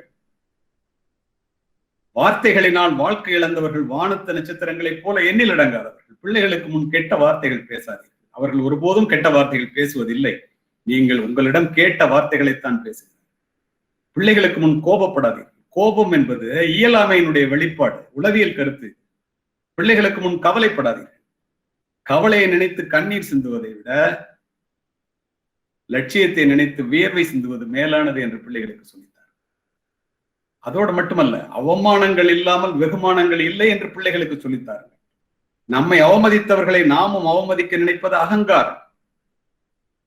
நம்மை அவமதித்தவர்களும் நம்மை வாழ்த்தி வணங்கும்படியாக கல்வியின் மூலமாக, உழைப்பின் மூலமாக நாம் உயர்த்தி கொண்டோமே ஆனால் நம்மை வாழ விடாதவர் வந்து நம் வாசலில் வணங்கிட செய்து விடும். அதுதான் அங்கீகாரம் என்பதை பிள்ளைகளுக்கு சொல்லி இறுதியாக பெற்றோர்களோடு சேர்ந்து அமர்ந்திருக்கிறீர்கள். தாயை சிறந்த கோவிலும் இல்லை, தந்தை சொல் மிக்க மந்திரம் இல்லை. 1000 உறவில் பெருமைகள் இல்லை, அன்னை தந்தையே அன்பின் எல்லை. தலைமுறை மாற்றத்தை உருவாக்கக்கூடிய தகுதி படைத்தவள் இந்த உலகத்தில் தாய் மட்டுமே. மாதா வயிறறிய வாழா ஒரு நாளும் என்கிறார் வாரியார். மாதாவை ஒரு நாளும் மறக்க வேண்டாம் என்கிறது உலக நீதி. அன்னையும் பிதாவும் முன்னறி தெய்வம் என்கிறது கொன்றை வேந்தன். யார் இல்லை என்றால் இந்த உலகத்தில் நீ பிரவேசித்திருக்க முடியாதோ, யார் இழந்து விட்டால் நீ திரும்ப பெற முடியாதோ, அவளுடைய பெயர் தான் தாய். சொல்லுபவர் ராமலிங்க சுவாமிகள். 10 மாதம் உன்னை சுமந்து புரண்டு படுத்தால் கூட உனக்கு வலிக்குமே என்று உனக்கு வேண்டியதை உண்டு, தனக்கு வேண்டியதை வெறுத்து, பலவீனத்திலும் பலவீனமாக உன்னை பெற்றெடுத்து, நீ பிறப்பதற்கு முன்பே இறைவனிடத்தில் வேண்டிய உன்னதமான ஒரு ஜீவன் இந்த உலகத்தில் உண்டென்றால் அது உன்னை பெற்ற தாயை தவிர யாரும். என் தாயினுடைய காலடியிலே தான் சொர்க்கம் இருக்கிறது என்கிறார் நபிகள் நாயகம். என்னுடைய நல்ல குணங்கள் எல்லாவற்றுக்கும் காரணம் என்னை பெற்றெடுத்த தாயே. சொல்லுபவர் ஆபிரகாம் லிங்கன். உன் தாயையும் தந்தையும் கனம் பண்ணுவாயாக. பைபிள். நீங்கள் சூடிடும் மணிகள் அவர்கள் வியர்வையின் துளிகள். தாயை போற்றி வீழ்ந்தவனும் இல்லை, தாயை தூற்றி வாழ்ந்தவனும் இல்லை. இதை தயவு செய்து பிள்ளைகளை புரிந்து கொள். வளர்ந்த பிறகு நான் நான் என்று சொல்லுகிறீர்களே, யார் நீ? உன்னுடைய உடலிலே ஓடுகின்ற ரத்தம், எலும்பு, சதை, உயிர், உடல் அத்துணையும் உன்னுடைய பெற்றோர்கள் போட்ட பிச்சை என்பதை கடைசி வரை மறந்துள்ளார். ஓலை குடிசையிலே ஒழுகும் மழை நீரை குழந்தை மேல் படாமல் காப்பதற்காக ஒவ்வொரு தாயும் தன்னுடைய உடலை கூடாரமாக்குகிறார். நாம் நனைந்திருப்போம், மழை நீர் அல்ல, தாயினுடைய கண்ணீர். இப்போதும் தான் வீட்டிலே இருக்கின்றீர்களே, இந்த லாக்டவுன் நேரத்துல யோசித்து பாருங்களேன். ஒவ்வொரு அம்மாவும் என்ன பண்றாங்க உங்களுக்கு தெரியுமா? பௌராணிக் கதைகளிலே பெலிக்கான் பறவை என்று ஒன்று வரும். தன் குஞ்சுகளுக்கு இறை கிடைக்காத போது தன்னுடைய அலகால் தன்னுடைய நெஞ்சை கீறி அந்த இரத்தத்தை பிடித்து குஞ்சுகளுக்கு ஊட்டிவிட்டு, குஞ்சுகள் பசியாறியதை குஞ்சுகளின் கண்களின் மூலமாக பார்த்து தன்னுடைய பசியை ஆற்றிக் கொள்ளும். அது போன்ற பெலிக்கான் பறவையாக ஒவ்வொரு வீட்டிலும் தாய் இருக்கத்தானே செய்கின்றாள். உங்களுக்கு தெரியுமா, நான் உலகம் முழுவதும் பார்த்ததிலே நான் அறிந்து கொண்ட உண்மை என்ன தெரியுமா? தனக்காக சொத்து சேர்க்காத அப்பாவும் தனக்காக சமைக்காத அம்மாவும் உலகத்திலே இந்தியாவை தவிர எந்த நாட்டிலும் இல்லை. அந்த பிள்ளைகள் நீங்க போய் கேட்டு பாருங்களேன். உங்க அம்மாட்ட பக்கத்துல உட்காந்துருப்பீங்க, அப்படியே கேளுங்களேன். உனக்கு என்னம்மா வேணும்னு கேளுங்க. எனக்கு என்னப்பா வேணும், நீ மட்டும் நல்லா இருந்தா அது ஒன்று போதும் என்று தனக்காக ஒரு வாழ்க்கையை வாழாமலே இறந்து போகின்றவள் தான் தாய், நம்முடைய தந்தையும். இதை புரிந்து கொள்ள வேண்டியது நம் சமுதாய இளைஞர்கள். இதெல்லாம் ஏன் சொல்றேன் தெரியுமா? கண்ணை விளக்காக்கி, கையை தொட்டிலாக்கி, ரத்தத்தை பாலாக்கி வளர்ப்போள் உன்னுடைய தாய். உண்டாக்கி பால் ஊட்டி வளர்த்த தாயை உமையவள் என்று உணர்கிற உணர்ச்சி கட்டீர் என்பான் பாரதி. பூமிக்கு அடியிலே இருக்கின்ற நீரானது கிணற்றின் மூலம் முகம் காட்டுவதை போல, பசுவினுடைய உடலில் இருக்கின்ற பாலானது மடிக்காம்பிலே சுரப்பதை போல, இறைவன் ஒவ்வொரு வீட்டிலும் இருக்க முடியாது என்ற காரணத்தினால் தாயை படைத்தான். புரிந்து கொள்ளுங்கள். உலகத்திலேயே மிகப்பெரிய கொடுங்கோல் ஹிட்லர் கோடிக்கணக்கான யூதர்களை கொன்று குவித்தவன் 2ஆம் உலகப் போரிலே தோல்வியை தழுவிய பிறகு தான் துப்பாக்கியால் சுட்டுக் கொண்டு தற்கொலை செய்து கொண்ட போது தன் தாயினுடைய புகைப்படத்தை மார்பிலே வைத்து தழுவியபடி துப்பாக்கியால் சுட்டுக் கொண்டு நாற்காலியிலே சரிந்து கிடந்தான். வரலாறு ஒரு உண்மை. பட்டினத்தார் என்ன செய்தார் தெரியுமா? காதிருந்த ஊசியும் வாராதுகான் கடைவழிக்கை என்ற ஒற்றை வழி தந்த ஞானத்தால் சோழ பேரரசனுக்கே பணம் கொடுக்கும் அளவிற்கு பணக்காரர் வேறு எங்கும் இல்லை. தமிழகத்திலே, பூம்புகாரிலே, தஞ்சையில் துறவு கோலம் பூணுகின்றார். மக்கள் மறிக்கின்றார்கள், கவலைப்படவில்லை. மனைவி மறிக்கின்றால் கவலைப்படவில்லை. தாய் வந்து மறிக்கின்றார். அப்படியே நின்றார். தாயை, உன்னுடைய ஒரு பிள்ளை நான் உனக்கு கொல்லி வைக்காமல் நான் இந்த பூம்புகார் நகரத்தை விட்டு போக மாட்டேன், இது சத்தியம் என்று சத்தியம் செய்து கொடுத்து விட்டு சத்திரத்துல தங்கி பிச்சை எடுத்து உண்டார். இளைய சமுதாயமே அறிந்து கொள்ளுங்கள் தாயினுடைய மகத்துவத்தை. தன் தாயினுடைய இறப்பு செய்தியை கேட்டவுடன் அலறி அடித்து சுடுகாட்டிற்கு ஓடு வந்த பட்டினத்தார் தாயினுடைய உடலை பச்சை வாழை மட்டையிலே வைத்து ஞான நெருப்பால் எரித்து உருகி உருகி ஒரு பாடலை பாடினார். அதை யாராவது கேட்பீர்களே, ஆனால் அவருடைய வார்த்தையிலேயே சொல்லுகின்றேன், தமிழ் நன்றாக புரிந்து கொள்ளுகின்ற ஒரு மக்களிடம் நான் பேசிக் கொண்டிருக்கின்றேன், மாணவர்களிடம் நான் பேசிக் கொண்டிருக்கின்றேன், ஆசிரியர்களிடம் பேசிக் கொண்டிருக்கின்றேன், பெற்றோர்களிடம் இணைந்திருக்கிறீர்கள். என்ன சொன்னார்? அழுதுட்டு என்ன பாட்டு பாடினார் தெரியுமா? ஒருத்தரும் தாயை புறந்தள்ள மாட்டீங்க. இதை கேட்டீங்கன்னா பொருள் புரியும். ஐயிரண்டு திங்களாய் அங்கமெல்லாம் நொந்து பெற்று பைகளன்ற போதே பரிந்தெடுத்து செய்ய இரு கைப்புறத்தில் ஏந்தி கனகமுளை தந்தாளை எப்பிறப்பில் காண்பேனினி. பாலூட்டி சீராட்டி வளர்த்த தாயே செத்து போயிட்டே உன்னை எப்ப பார்ப்பேன். முந்தி தவம் கிடந்து 300 நாளளவும் அந்தி பகலாய் கையிலே கொண்டென்னை காப்பாற்றும் தாய்க்கோ மெய்யிலே தீ மூட்டுவேன். வட்டிலும், வட்டில்னா சோறு ஊட்டுற தட்டு, வட்டிலும் தொட்டிலும் மார்மேலும் தோல் மேலும் கட்டிலும் வைத்தென்னை காதலித்து முட்ட சிறகிலிட்டு காப்பாற்றும் தாய்க்கோ விறகிலிட்டு தீ மூட்டுவேன். நொந்து சுமந்து பெற்று நோகாமல் ஏந்தி பால் கொடுத்து வளர்த்தெடுத்து தாளாமல் அந்தி பகல் கையிலே கொண்டென்னை காப்பாற்றும் தாய்க்கோ மெய்யிலே தீ மூட்டுவேன். அரிசியோ நானிடுவேன் ஆத்தாள் தனக்கு வரிசையிட்டு பார்த்து மகிழாமல். அம்மா கொஞ்சிறாங்களாம் பிள்ளைய. ருசியுள்ள தேனே அமிர்தமே செல்வத் திரவிய பூ மானே என்று அழைத்த தாய்க்கு அள்ளி இடுவது அரிசியோ தாய் தலைமேல் கொல்லிதனை வைப்பேனோ பூசாமல். எப்படா நெருப்பு வைப்பேங்கிறார். யாரு? துறவி. முன்னை இட்டத்தி முப்புறத்திலே பின்னை இட்டத்தி தென்னிலங்கையில் அன்னை இட்டத்தி அடிவயிற்றிலே யானும் இட்டத்தி மூழ்க மூழ்கவே என்று கதறி கதறி எழுத அருமையானதொரு சந்தர்ப்பத்தை கொடுத்த இந்த தேசிய கல்லூரி குழுமமானது வளமான நிலம் என்பதை நான் அறிவேன். நான் இதுவரை உங்களிடம் பேசியது அத்துணையும் சொற்கள் அல்ல, அத்துணையும் விதைகள். வளமான நிலத்திலே விளைகின்ற விதைகள் ஆலமரமாக வளரும் என்பதில் எனக்கு எந்த சந்தேகமும் இல்லை. அதற்குரிய சிறப்பான தகுதியை படைத்த உங்களுடைய செயலாளரும் உங்களுடைய சிஇஓ அவர்களும் இந்த கல்வி குழுமத்தை மேலும் வளர்த்தெடுப்பார்கள். இது ஆள் போல் தலைத்த அருகு போல் வேரூன்றி நலமுடனே முன்னேற நீங்கள் அத்துணை பேரும் ஞானமுடன் சிந்திக்க வேண்டும். வாய்ப்பிற்கு நன்றி. வணக்கம் சார். ஃபர்ஸ்ட் கொஸ்டின் வந்து, உங்களை போன்ற சிறந்த பேச்சாளர் ஆவதற்கு நீங்கள் கூறும் அறிவுரை என்ன? நிறைய படிக்கணும். தொடர் வாசிப்பு. சட்டியில இருந்தாதான் ஆப்பில வருதான். அதே மாதிரி நம்மளால பேச முடியும் அப்படிங்கிற கான்பிடன்ஸ் வரணும். சின்ன வயசுல இருந்து அதை பழகிக்கிட்டா அந்த ஸ்டேஜ் ஃபியர் போயிடும். என்ன படிக்க போறோமோ அதுக்கு ப்ரிப்பரேஷன் வந்து preparation and presentation in time is success. இப்போ நீங்க கேக்குறீங்க, அந்த பையன் கேட்கிறாரு, நான் உங்ககிட்ட 1 மணி நேரத்துக்கு பேசியிருக்கேன்னு நினைக்கிறேன், 1 மணி நேரத்துக்கு மேலே பேசியிருப்பேன். I don't know the time because this institution I took some much time I think with the permission of secretary and CEO. இதை ஏன் சொல்றேன்னா, இப்ப நான் உங்ககிட்ட கையில வச்சுட்டு பேப்பர் படிக்கல. கற்பனை அழகு அறிவை விட மேலானதுன்னு உங்கள்கிட்ட நான் சொன்னேன். இங்க வர்றதுக்கு முன்னாடி மீனா மேடமோட இன்ஸ்டிடியூஷன்ல பேச போறோமே, வைஸ் சான்சலரோட இன்ஸ்டிடியூஷன் ஆச்சு, நம்ம என்ன பேசணும் அப்படின்னு அப்படியே கற்பனையிலேயே யோசிச்சுட்டே வந்தேன். என் வீட்டுல இருந்து பேச வேண்டிய நிகழ்வு இது. கடைசி நேரத்துல கனெக்ஷன்ல ப்ராப்ளம் ஆகி போச்சு. அது இந்த டிஜிட்டல் வேர்ல்டுல அப்படிதான் இருக்கும். நல்ல வேலை உடனே சந்திரசேகர் ஆரம்பிச்சாரு. I was in time. I think கரெக்டா 11 o'clock ஸ்டார்ட் பண்ணோம். இதெல்லாம் ஏன் சொல்றேன்னா, நீங்க நல்ல ஒரு பேச்சாளர் ஆகணும் அப்படின்னா மிக பெரிய ஃபீல்டு இது.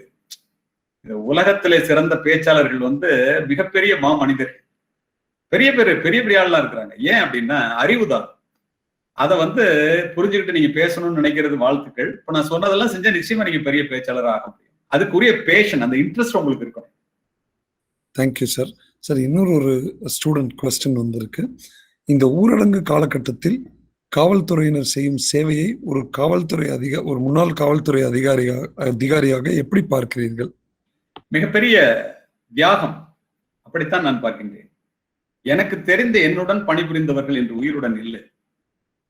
எப்படி வந்து ஃப்ரண்ட்லைன் ஒர்க்கர்ஸ் டாக்டர்ஸ் 420 பேர் இந்த வருஷத்துல இறந்திருக்காங்க. கிட்டத்தட்ட 300 பேருக்கு மேல எனக்கு தெரிந்து காவலர்கள், காவல்துறை அதிகாரிகள், மிக இளமையான அதிகாரிகள். அவங்க குடும்பத்தெல்லாம் நினைச்சு பாருங்க. நிச்சயமா கோவிட்ல போய் ரோட்ல நின்னா நமக்கு கோவிட் வரும், கொரோனா வந்தா நம்ம இறப்போம் என்று தெரிந்தே தியாகம். நம்ம காவல்துறையை பத்தி நிறைய குறையெல்லாம் சொல்லுவாங்க. அதெல்லாம் ஒரு தூசு, 1% கூட இருக்காது. நீங்க போர்ல போய் நின்று ராணுவத்துல நின்று நம்ம நாட்டை பாதுகாக்கிறதுக்காக உயிரை விடுறவனுக்கும் இந்த மாதிரி மக்கள் நல பணியாளர்கள், அது காவல்துறையாக இருக்கட்டும், டாக்டரா இருக்கட்டும், யாரா இருக்கட்டும், இந்த மாதிரி இந்த நேரத்தில் பணிபுரிவது வேறு எங்குமே நீங்க எல்லாரும் அப்படி செய்வாங்கன்னு நீங்க நினைச்சு பார்க்கவே முடியாது.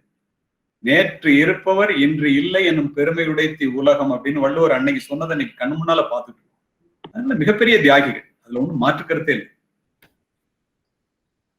Thank you sir, thank you sir. இன்னொரு ஒரு கேள்வி, இது வந்து புஸ்தகங்களை பத்தி நீங்க உங்களோட பேச்சுல கூட சொன்னீங்க, readers are leaders and leaders are ரீடர்ஸ்னு ரொம்ப அருமையா சொன்னீங்க சார்.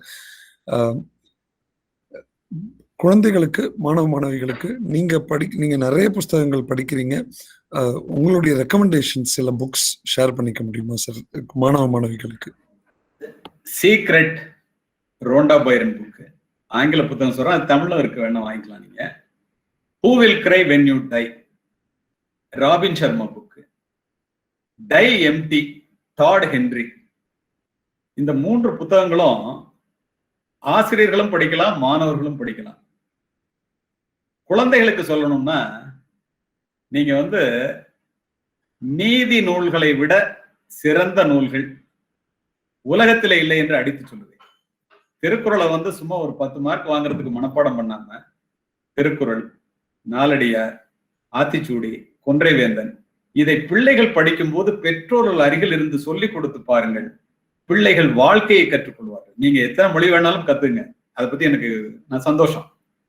பிழைப்பதற்காக எத்தனை மொழிகளை வேண்டுமானாலும் கற்றுக்கொள்ளுங்கள், வாழ்வதற்காக தாய் தமிழிலே உள்ள இலக்கியங்களை தயவு செய்து படிக்க தவறாது. நான் கூட பேசும்போது சேகர்கிட்ட சொன்னேன், அமெரிக்கால 10 வருஷம் இருந்துட்டு வந்துருக்கீங்க சேகர், நீங்க எப்படி இருப்பீங்க உங்க தமிழ்ல, எனக்கு ஆச்சரியமா இருக்கும், எப்படி இருப்பீங்களோன்னு நினைச்சேன். ஆனா அழகான தமிழ் பேசுறீங்க, தமிழ்னு சொல்லும் போதே உச்சரிப்பு நல்லா இருக்குன்னு. சார் நான் இங்கதானே சார் படிச்சேன் அப்படின்னு. ஏன்னா ஒரு இன்ஸ்டிடியூஷனோட தலைவர் வந்து தமிழ் மொழி மீது இவ்வளவு பற்ற, தமிழை ஒழுங்கா பேச தெரிகிற இன்ஸ்டிடியூஷன்ஸ் நான் பாக்குறது ரொம்ப வர குறைஞ்சுக்கிட்டே வரும். அதுல எனக்கு மெத்த மகிழ்ச்சி. இந்த புத்தகங்கள் தான் நான் உங்களுக்கு சொல்ற புத்தகங்களா இருக்கும். Thank you sir, thank you. என்னுடைய ஆசிரியர்களுக்கு நன்றி. Thank you sir. Professor Lakshmanan sir, senior principal of Jayendra matriculation school. Great பர்சனாலிட்டிங்க அவர், எனக்கு தெரியும் சார். சார் நீங்க சில வார்த்தைகள் சொல்றீங்களா sir Lakshmanan sir? Yes sir. சொல்லுங்க இந்த இடைவெளிக்கு பிறகு இணையதளம் வாயிலாக திரு கலியமூர்த்தி ஐயா அவர்களை சந்தித்ததில் மகிழ்ச்சி. தங்களுடைய அருமையான சொற்பொழிவை கேட்பதற்கு வழிவகை செய்து கொடுத்த எங்களுடைய செக்ரட்டரி மேடம் அவர்களுக்கும், இளம் செயல் அதிகாரி, தலைமைச் செயல் அதிகாரி திரு சந்திரசேகர் அவர்களுக்கும் நன்றி. ஐயா, உங்களிடம் ஒரு கேள்வி. தாங்கள் நினைத்து பெருமைப்படுகின்ற விஷயம், பெரிதும் பெருமைப்படுகின்ற விஷயம், 35 ஆண்டு காலம் பணியாற்றிய காவல்துறையில் பணியாற்றிய காலமா, அல்லது இப்பொழுது தாய்மொழி தமிழால் உலகமெங்கும் பரவி கிடக்கின்ற பல கோடி தமிழர்களின் இதயங்களில் நற்பண்புகளை ஒரு விவசாயியாக விதைத்துக் கொண்டிருக்கின்றீர்கள். இந்த இரண்டில் எதை நீங்கள் பெரிதும் பெருமையாக கருதுகின்றீர்கள்? இது 2 கண்ணுல வந்து எது நல்லதுன்னு சொன்னா கஷ்டங்கிற மாதிரி இந்த கேள்வி. ஆனா ஆழமா நான் யோசித்து பார்க்கும்போது நான் அறிந்த உண்மை, நெஞ்சை துளைக்கின்ற துப்பாக்கி குண்டுகளை விட இதயத்தை தொடுகின்ற வார்த்தைகள் வலிமையானவை. Words are powerful than bullets. அதான் ஏற்கனவே சொன்ன மாதிரி, இந்த காக்கி உடை என்னை தமிழகத்திற்கு அறிமுகப்படுத்தியது, இந்த தமிழ் மொழி என்னை இந்த உலகிற்கு அறிமுகப்படுத்தியது. அதோட மட்டும் இல்ல, what we have done for ourselves will die with us and what we have done for others will remain and it is immortal. கண்ணதாசனுடைய வரிகள் தான் எனக்கு ஞாபகம் வருது. மானுட இனத்தை ஆட்டி வைப்பேன், அவர் மாண்டு விட்டால் அதை பாடி வைப்பேன், நான் நிரந்தரமானவன் அழிவதில்லை, எந்த நிலையிலும் எனக்கு மரணம் இல்லை. இதை ஏன் சொல்றேன்னா, அவர் அளவுக்கெல்லாம் நம்ம கால் தூசு கூட இல்லை. ஆனா இந்த வரிகளை ஏன் சொல்றேன்னா, இந்த டிஜிட்டல் வேர்ல்டுல ஏதோ ஒரு இடத்துல தினம் என்னுடைய பேச்சு ஒலித்து கொண்டே இருக்கிறது. அதை கேட்டு பலர் தன்னுடைய வாழ்க்கையிலே மாற்றம் காணுவதாக தொடர்ந்து எனக்கு செய்திகள் வந்து கொண்டே இருக்கிறது. சோ மற்றவர்களுடைய வாழ்க்கையிலே மாற்றத்தை உண்டாக்குவதுதான் மாபெரும் வேலை என்று நீங்கள் அத்துணை பேரும் நினைக்கும் போது ஆசிரியர்கள் கூட அதைத்தானே செய்கின்றீர்கள். நிச்சயமாக என்னுடைய கல்வி சம்பந்தமான உரை பாடத்திட்டத்திலே 11ஆம் வகுப்பு பாடத்திட்டத்திலேயே QR கோட்ல சேர்த்திருக்கோம் அப்படின்னு சொன்ன அன்று திரு மாபெரும் மனிதர் உதயச்சந்திரன் அவர்கள் வந்து எஜுகேஷனல் செக்ரட்டரியா இருக்கும்போது இப்ப பர்சனல் செக்ரட்டரி டு சிஎம் அவர் சொன்ன போது நான் அடைந்த மகிழ்ச்சிக்கு அளவே இல்லை. ஏன்னு தெரியல. 10 லட்சம் பேர் தினம் அதை பார்ப்பாங்க, படிப்பாங்க. கல்வியாளர்கள் வந்து ஒரு காவல்துறை அதிகாரியை வந்து ஒத்துக்கொண்டதை தான் எனக்கு பெருசா நினைக்கிறேன். அதனால உங்களுக்கு விடை தெரிந்திருக்கும் என்று நம்புகிறேன். சார் இன்னும் ஒரு ஸ்டூடெண்ட் தாராளமா, no problem. Okay sir. Sir Kaushik அப்படிங்கிற ஸ்டூடெண்ட் இஸ் ஆஸ்கிங், நீங்க உங்களோட டைம், உங்களுடைய நேரத்தை எப்படி நீங்க ஆர்கனைஸ் பண்ணி பிளான் பண்ணுவீங்கன்னு கேட்கிறாரு சார். அருமையான கேள்வி. உண்மையிலேயே யாராவது வாழ்க்கையில சாதிக்கணும் அப்படின்னு நீங்க நினைச்சீங்கன்னா தயவு செய்து நேரத்தை வீணாக்காதீங்க. ஏன் அப்படின்னா வாழ்க்கை என்பதே நேரத்தால் ஆனதுதான். கடந்து போன காலத்தை விலை கொடுத்து வாங்கும் அளவிற்கு பணக்காரன் உலகத்திலே பிறக்கவில்லை. இது நமக்கு எல்லாருக்கும் தெரிஞ்ச ஒண்ணு. இப்போ வாழ்க்கையில நம்ம நேரத்தை நான் எப்படி உபயோகிப்பேன் அப்படின்னு சொல்லி நீங்க கேட்டா, இப்ப மட்டும் இல்ல, 35 ஆண்டுகளாக காவல்துறை பணியில் இருக்கும்போது 4:30 மணிக்கு மேல தூங்க முடியாது. ட்ரைனிங் இன்ஸ்டிடியூட் 4:30 மணிக்கு மேல நீங்க படுத்திருந்தீங்கன்னாக்க பெரம்ப அடி விழுவும். பெரிய ஆபீசரா இருந்தாலும் அந்த பியூகுள் ஊதும் போது எந்திரிச்சு யூனிஃபார்ம் போட்டுட்டு பெரேடுக்கு போய் 5 மணிக்கு மார்ச் பாஸ்ட்ல நிக்கணும். அந்த பழக்கம் அப்படியே தொற்றி கொண்டது. நீங்க யோசித்து பாருங்களேன். ஓட்டப்பந்தய மைதானத்திலே வெற்றி கோட்டை ஒருவன் குறைந்த நேரத்திலே கடக்க வேண்டும் என்றால் அவன் பயிற்சி மைதானத்திலே அதிக நேரம் செலவு செய்தவனாகத்தான் இருக்க முடியும். ஒரு புள்ள ஆல் இண்டியால ஃபர்ஸ்ட் வருது, ஐஐடி எக்ஸாமினேஷன்ல ஃபர்ஸ்ட் ரேங்க் வாங்கி பாம்பே ஐஐடில கம்ப்யூட்டர் சயின்ஸ் சேர்றான்னா மற்றவர்கள் தூங்கும் போது அவன் கண் விழித்து படித்தவனாகத்தான் இருக்க முடியும்.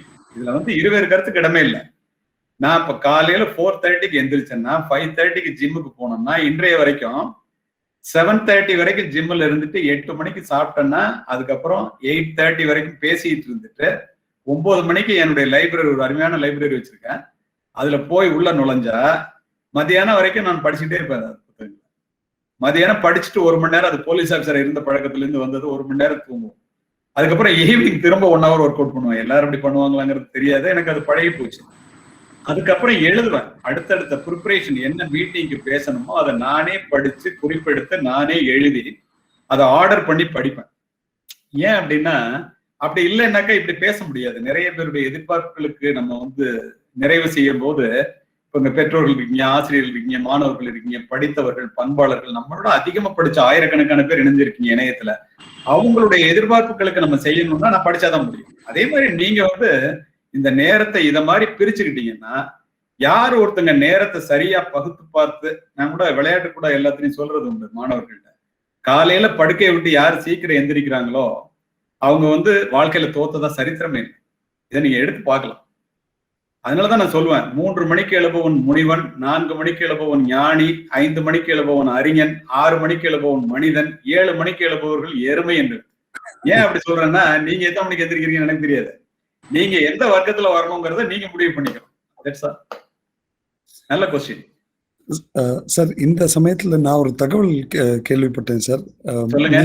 உங்களுடைய ஃபிட்னஸ் ஆர்வத்தை பத்தி, நீங்க எஸ்ஐயா ஜாயின் பண்ணப்ப 1976ல என்ன உங்களுடைய உடற்கட்டு, என்ன யூனிஃபார்ம் மெஷர்மெண்ட், அதுவோ நீங்க எஸ்பிஆர் ரிட்டையர் ஆகிற வரைக்கும் அதே சேம் யூனிஃபார்ம் மெஷர்மெண்ட் அப்படிங்கிற வரைக்கும் இல்ல சேகர், இன்றைய வரைக்கும். Super sir, super.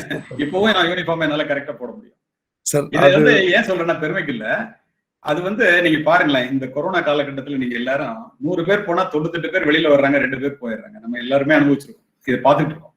இதுல இந்த வாழ்விலே தயவு செய்து புரிந்து கொள்ளுங்கள், வாழ்வில் முதலாவது இன்பமும் முதன்மையான இன்பமும் முதலாவது செல்வமும் முதன்மையான செல்வமும் உடல் நலம்தான். எதிர்பாராம வந்து நம்ம போறது வேறங்க, நம்மளா விரும்பி ஏத்துக்கிட்டு, அதாவது இந்த ஒரு மனிதன் வந்து மனதை மட்டும் வளர்த்து கொண்டு உடலை வளர்க்காமலோ, உடலை மட்டும் வளர்த்து கொண்டு மனதை வளர்க்காமலோ இருந்தால் அது ஒரு நிறைவேறாத வெற்றி தான். இப்போ நான் ரொம்ப பிஸியா இருக்கேன், திருச்சியில இருந்து சென்னைக்கு போறேன், பெட்ரோல் போடுறதுக்கு நேரம் இல்ல அப்படின்னா எப்படி நம்ம பயணம் பாதியிலேயே தடிப்பட்டு போகுமோ, அது மாதிரி நம்ம உடலை ஒதுக்குவதற்கு, உடலை பார்த்துக் கொள்வதற்கு 1 மணி நேரம் நம்மளால செலவு பண்ண முடியலன்னா நம்மளுடைய வாழ்க்கை பயணம் பாதியிலே போயிடும். அவ்வளவுதானே. இது it's a very simple thing. Thank you sir. நன்றி சார். நீங்க சொன்னது மிகப்பெரிய இன்ஸ்பிரேஷன். எல்லா மாணவ மாணவிகளுக்கும் சரி, எல்லாருக்குமே இதுல கலந்துட்டு இருக்கிற அத்தனை பேருக்கும் நீங்க இப்ப சொன்ன விஷயம் it's a big inspiration sir. Thank you. அதுல எப்படின்னா சேகர், வாழ்க்கைக்கும் வார்த்தைக்கும் வித்தியாசம் இல்லாம இருந்தாதான் நம்மளால சொல்ல முடியும். நம்ம சொல்றத சமூகம் கேட்கும். கண்டிப்பா சார். நம்ம பெரிய வயிற்று அள்ளி கட்டிக்கிட்டு அப்படியே யூனிஃபார்ம் போட்டு அசிங்கமா ரோட்ல நிக்கிற ஆள் மாதிரி இருந்துட்டு நான் உடல்நலத்தை பத்தி பேசணும்னா நீங்களும் கேட்க மாட்டீங்க, நீங்க இந்த கேள்வியை என்னட்டையும் கேட்க மாட்டீங்க. சோ அதனால உடல்நலங்கிறது ரொம்ப ரொம்ப அவசியம் அப்படிங்கிறத தயவு செய்து எல்லாரும் தெரிஞ்சுக்கங்க. இந்த கொரோனா காலகட்டத்திலேயாவது தயவு செய்து தெரிஞ்சுக்கங்க. கண்டிப்பா சார். Thank you sir.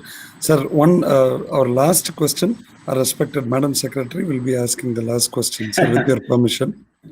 Please.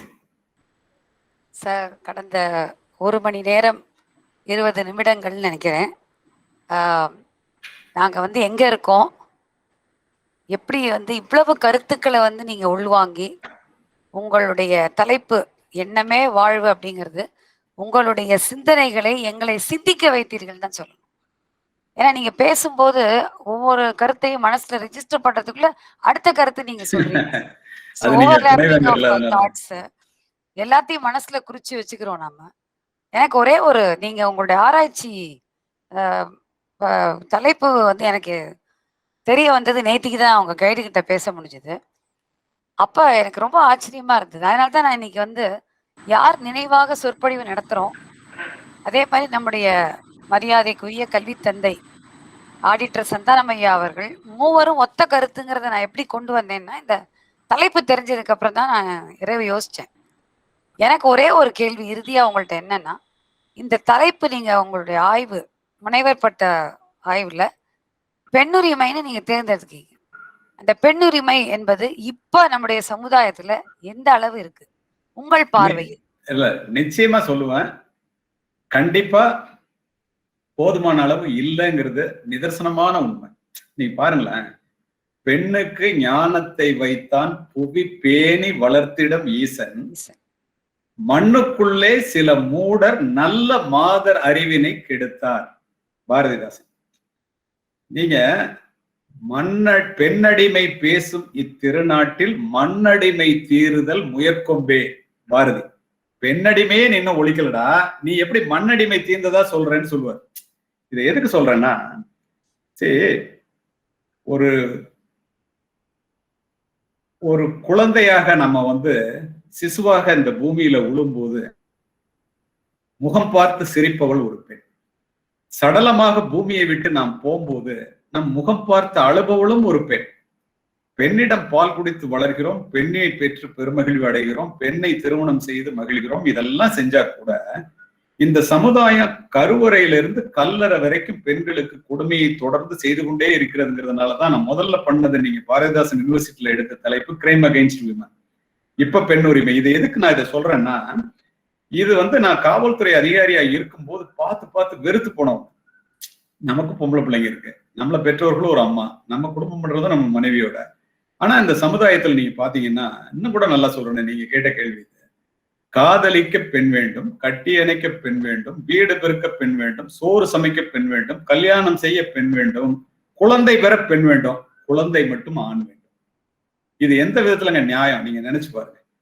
விலங்குகள் கூட தன் வயிற்றுல இருக்கிற குழந்தை ஆனா பெண்ணன் பார்த்து அழிக்கிறது இல்ல. ஜனாதிபதி கே நாராயணன் அவரு சொன்னார் ஒரு தடவை, உலகத்திலேயே பாதுகாப்பான உன்னதமான இடம் தாயினுடைய கருவறை, இந்திய பெண்களுக்கு அந்த கருவறை கூட பாதுகாப்பானதாக இல்லை. நீங்க பாருங்களேன், நான் ஏன் சொல்றேன்னா, பெண் உரிமை நம்ம சொல்றோம்ல, பெண்ணுக்கு உரிமை வந்துருச்சுன்னு ரொம்ப கொஞ்சம் பர்சன்டேஜுங்க. இந்த பெண்கள் 2 விஷயத்த நான் அந்த இடத்துல பதிவு பண்றேன். கேள்வி கேட்டது வைஸ் சான்சலர் இருந்து. விமன் என்ன தெரிஞ்சுக்கணும், மென் என்ன தெரிஞ்சுக்கணும்.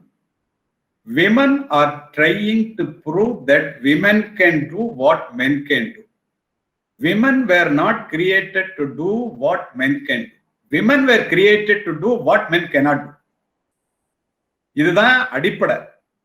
ஒரு அருமையான பிரெஞ்சு நாவலிஸ்ட் சொல்லுவாரு, எட்வர்ட். அதுல என்ன சொல்லுவாருன்னா, I think women are foolish to prove that women are equal to men. They are far superior and always have been. Whatever you give to a woman, she will make it great. If you give her a sperm, she will give you a child. If you give her groceries, she will give you a meal. If you give her a house, she will give you a home. If you give her a smile, she will give you her life. அப்படின்னு சொல்லிட்டு கடைசி வார்த்தை தான் முக்கியம். My dear gentlemen, please remember, if you give her any crap, be ready to receive a ton of shit. அப்போ இது இது ஆண்கள் தெரிந்து கொள்ள வேண்டியது. இந்த நேரத்துல பெண்ணுரிமைங்கிறதுல நீங்க பெண்ணுக்கு சொத்து சுதந்திரம் சட்டம் மாற்றப்பட்ட தீர்ப்பின் மூலமாக பெண்ணுக்கு ஈக்குவல் ரைட்ஸ் இன்னைக்கு சொல்றோம். எல்லாரும் செய்யறோமா? யோசிச்சு பாருங்க. ஒண்ணு.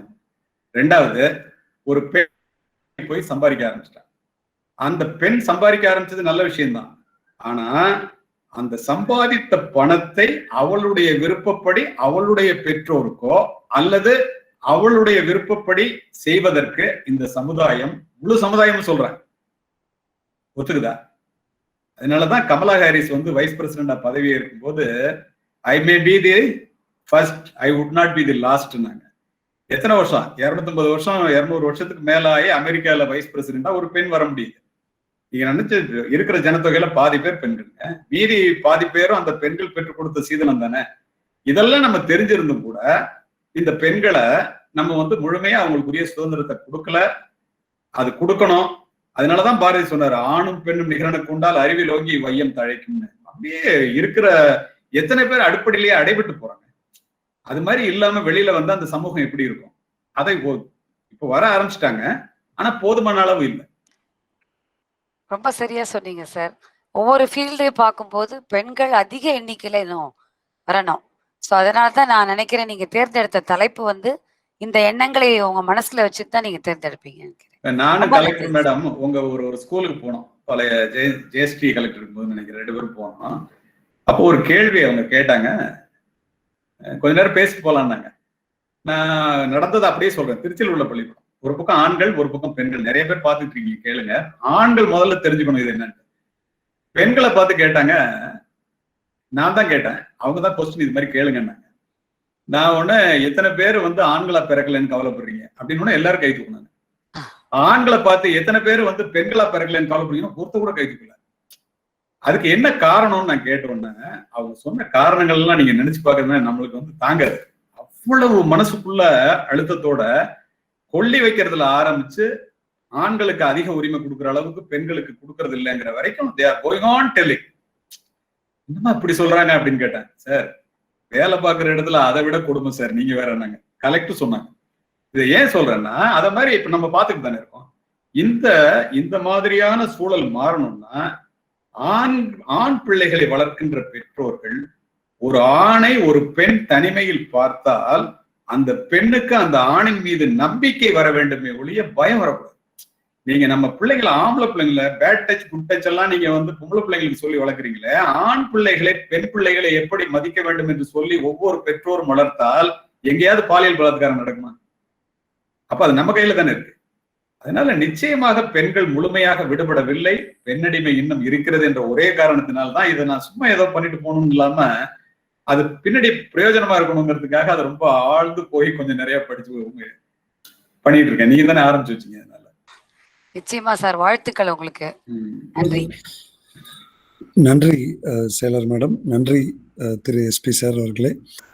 தித்திக்கும் தெல்லமுதாய் தெள்ளமுதின் தீஞ்சுவையாய் என் புத்திக்குள் வீற்றிருக்கும் முத்திக்கனியாம் மூவாத செந்தமிழுக்கு என் முதல் வணக்கம். சான்றோர் உள்ளிட்ட அவைக்கு எனது மறு வணக்கம். காவிரி கரைதனிலே கல்விக்கோர் கற்ப விருட்சகமாய் சான்றோரின் புகலிடமாய் விளங்கி வருகின்ற இக்கல்லூரியில் நடைபெறும் இணையவழி சொற்பொழிவிற்கு வருகை புரிந்து சிறப்பித்த உங்கள் அனைவருக்கும் நன்றி தெரிவிப்பதிலே பெருமகிழ்வு எழுதுகிறோம். சிறந்த மருத்துவர், சீரிய பண்பாளர், நேர்மையின் சிகரம், நேரம் தவறாமல் உழைப்பவர், உறக்கமோ சிறிது உயர்வோ பெரிது, தேசிய கல்லூரி கவுன்சிலின் ஆணிவேராய் திகழ்ந்த டாக்டர் ஏ தர்மராஜன் ஐயா அவர்களின் 100ஆண்டு விழா நிறைவாக சிறப்பு விருந்தினர் அவர்கள் புதுப்பட்டியில் தோன்றிய புதுமுத்து பூதலூரில் வசித்து வரும் நல்வித்து. காவல் பணியை போற்றுபவர், கடமம் கண்ணியம் ஆற்றுபவர். கம்பீர குரல் இவரின் உரையில் தென்படும். தாய்மொழி பற்று இவர் நடையில் தெளிவாகும். தரணியில் புகழ்கொடி நாட்டியவர். இன்றைய காலத்திற்கு ஏற்றாற் போல எண்ணமே வாழ்வு என்னும் தலைப்பில் சிறந்த கருத்துக்களை தனது உரையால் மெய்ப்பித்தவர்.